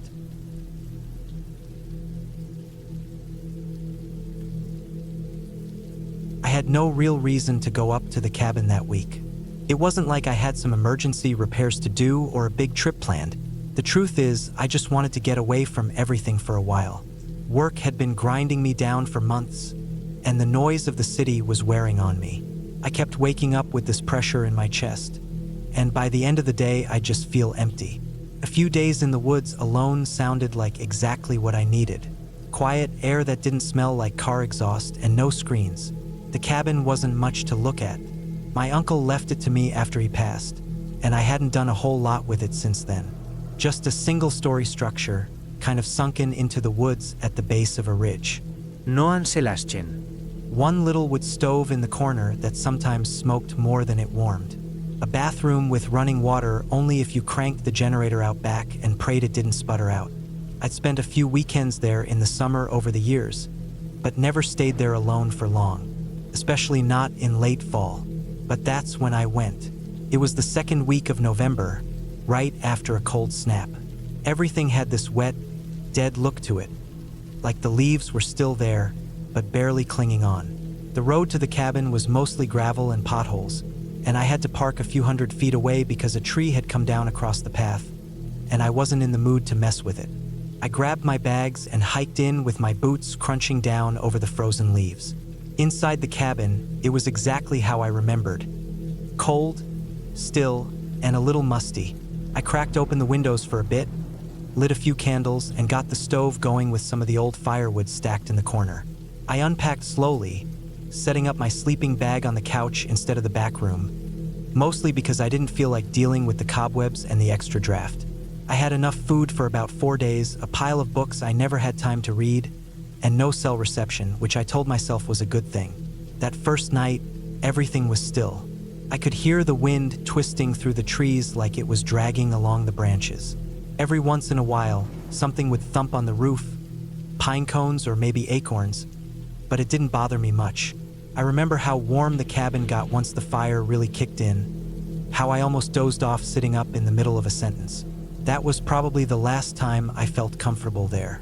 The second day, I hiked a bit along the trails behind the cabin. The trails were barely even visible anymore.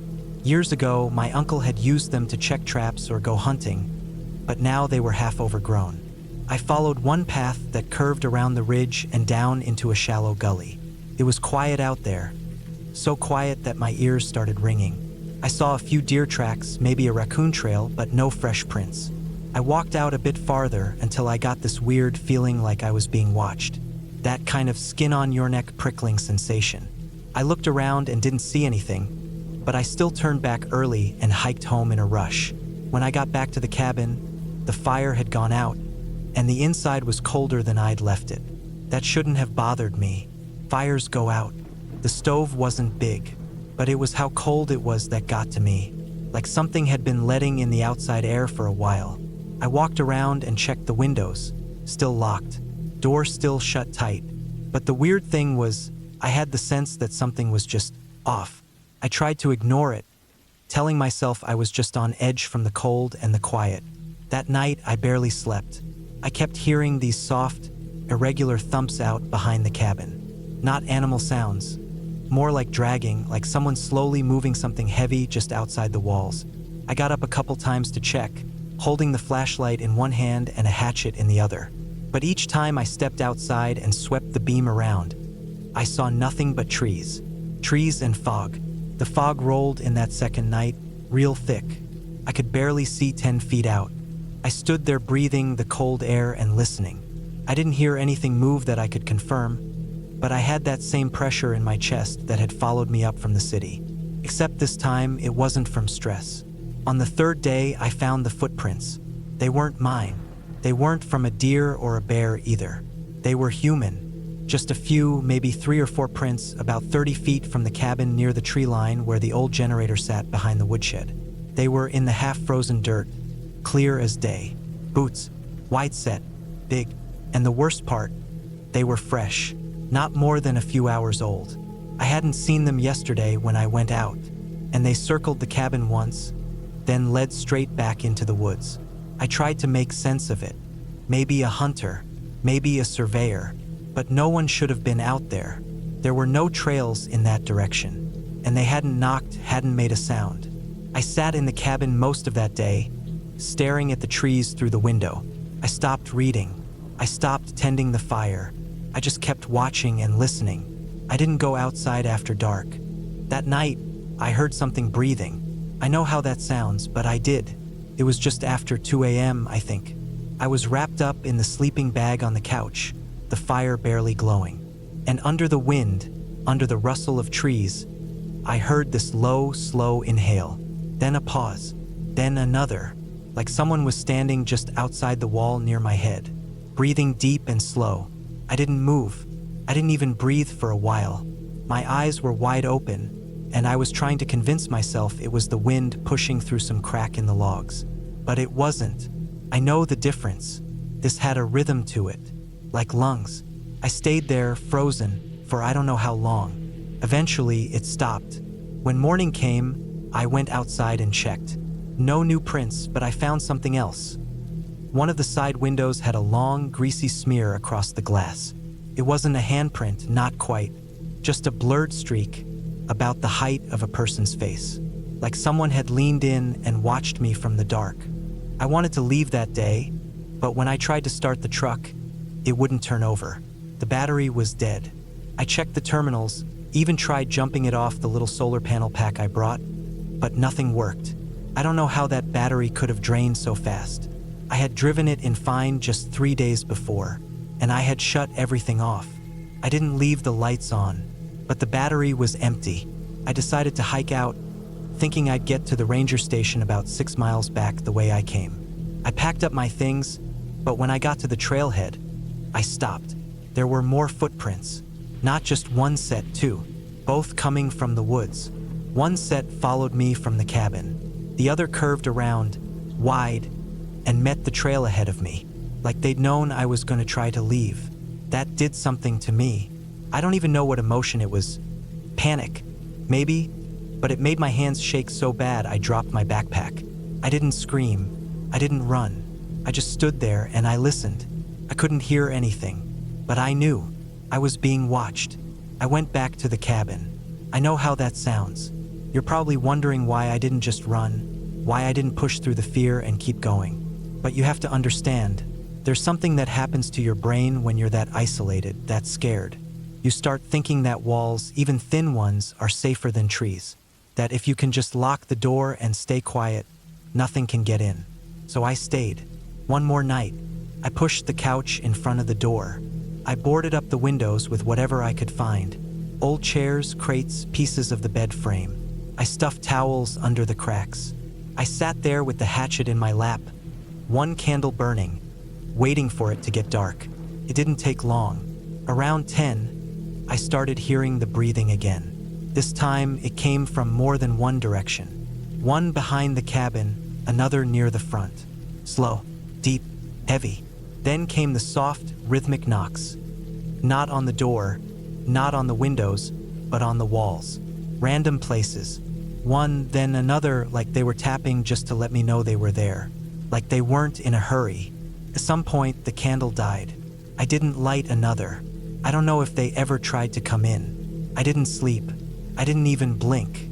I just sat there, staring into the dark, listening to the sound of people or whatever they were, moving around the outside of the cabin for hours. When morning came, the noise stopped. I went outside as soon as the light came up. My breath was fogging in front of me. Everything was still, but the door frame had deep gouges in it. Not knife marks, more like scratches from metal. And the footprints were everywhere now. At least 3 sets. Some had stood just inches from the walls. I looked toward the woods, and for the first time I saw movement. A figure way back, barely visible between the trees. Not moving, just standing, watching me. That was when I ran. I didn't take the trail. I didn't go for the truck. I just cut straight through the forest, downhill, through brush and mud and ice patches, running like my life depended on it because it did. I slipped once and tore open my palm on a rock. Got a branch across the face. But I didn't stop. Not until I saw the highway. I flagged down the first car I saw. Must have looked like hell, bloody, filthy, shaking. They took me to the hospital.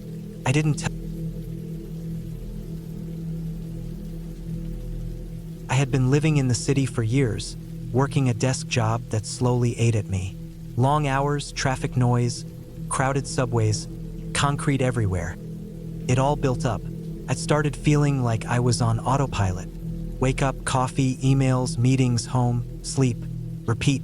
I needed a break. I needed air. Real air. Not city air, but forest air. I found an online rental listing for a cabin way up north. The place looked decent in the photos. Wooden structure, big windows, near a lake, surrounded by trees. Promised total solitude. No neighbors, no roads nearby, no cell signal. Just quiet.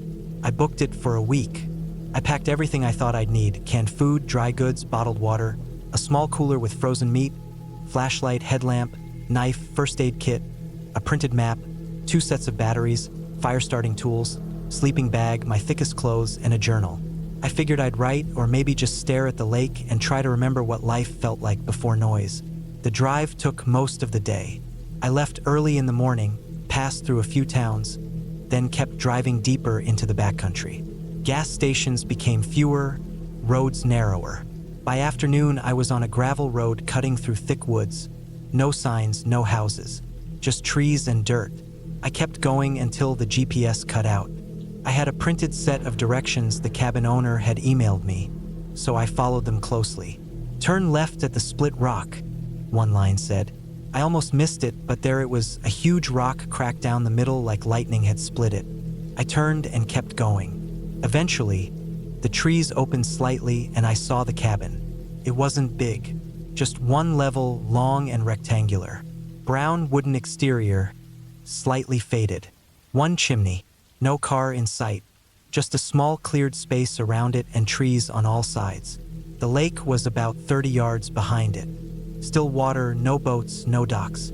Just a quiet surface reflecting the clouds above. I parked and stepped out. The air smelled like pine and moss. Not a single sound. No wind. No birds. No bugs even. Just stillness. I unlocked the door and stepped inside. Smelled like old wood. A bit musty. Not bad though.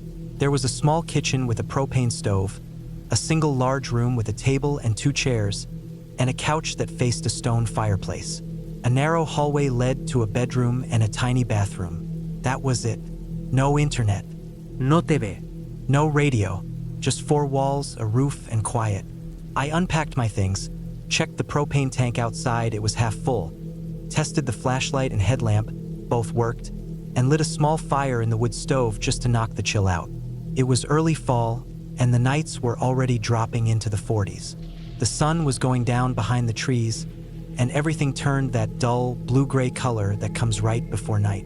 I sat on the steps out front, listening. No wind, no animals, not even crickets, just nothing. I thought maybe I was finally hearing real peace. The first night went fine. I cooked a simple dinner on the propane stove, read a few pages of a book by lantern light, then crawled into the sleeping bag on the bed. I heard a few creaks from the wood walls as the cabin cooled, but nothing that bothered me. I fell asleep quickly. The second day, I walked down to the lake. There was a narrow dirt path through tall grass, and the shore was rocky. No dock, no boat, just water and trees. I skipped a few stones, then sat on a big flat rock and listened. Still no birds. That bothered me a little. Usually in places like this, you'd hear at least something. A crow, a jay, a loon. But nothing. Not even bugs buzzing. Just the sound of water moving slightly.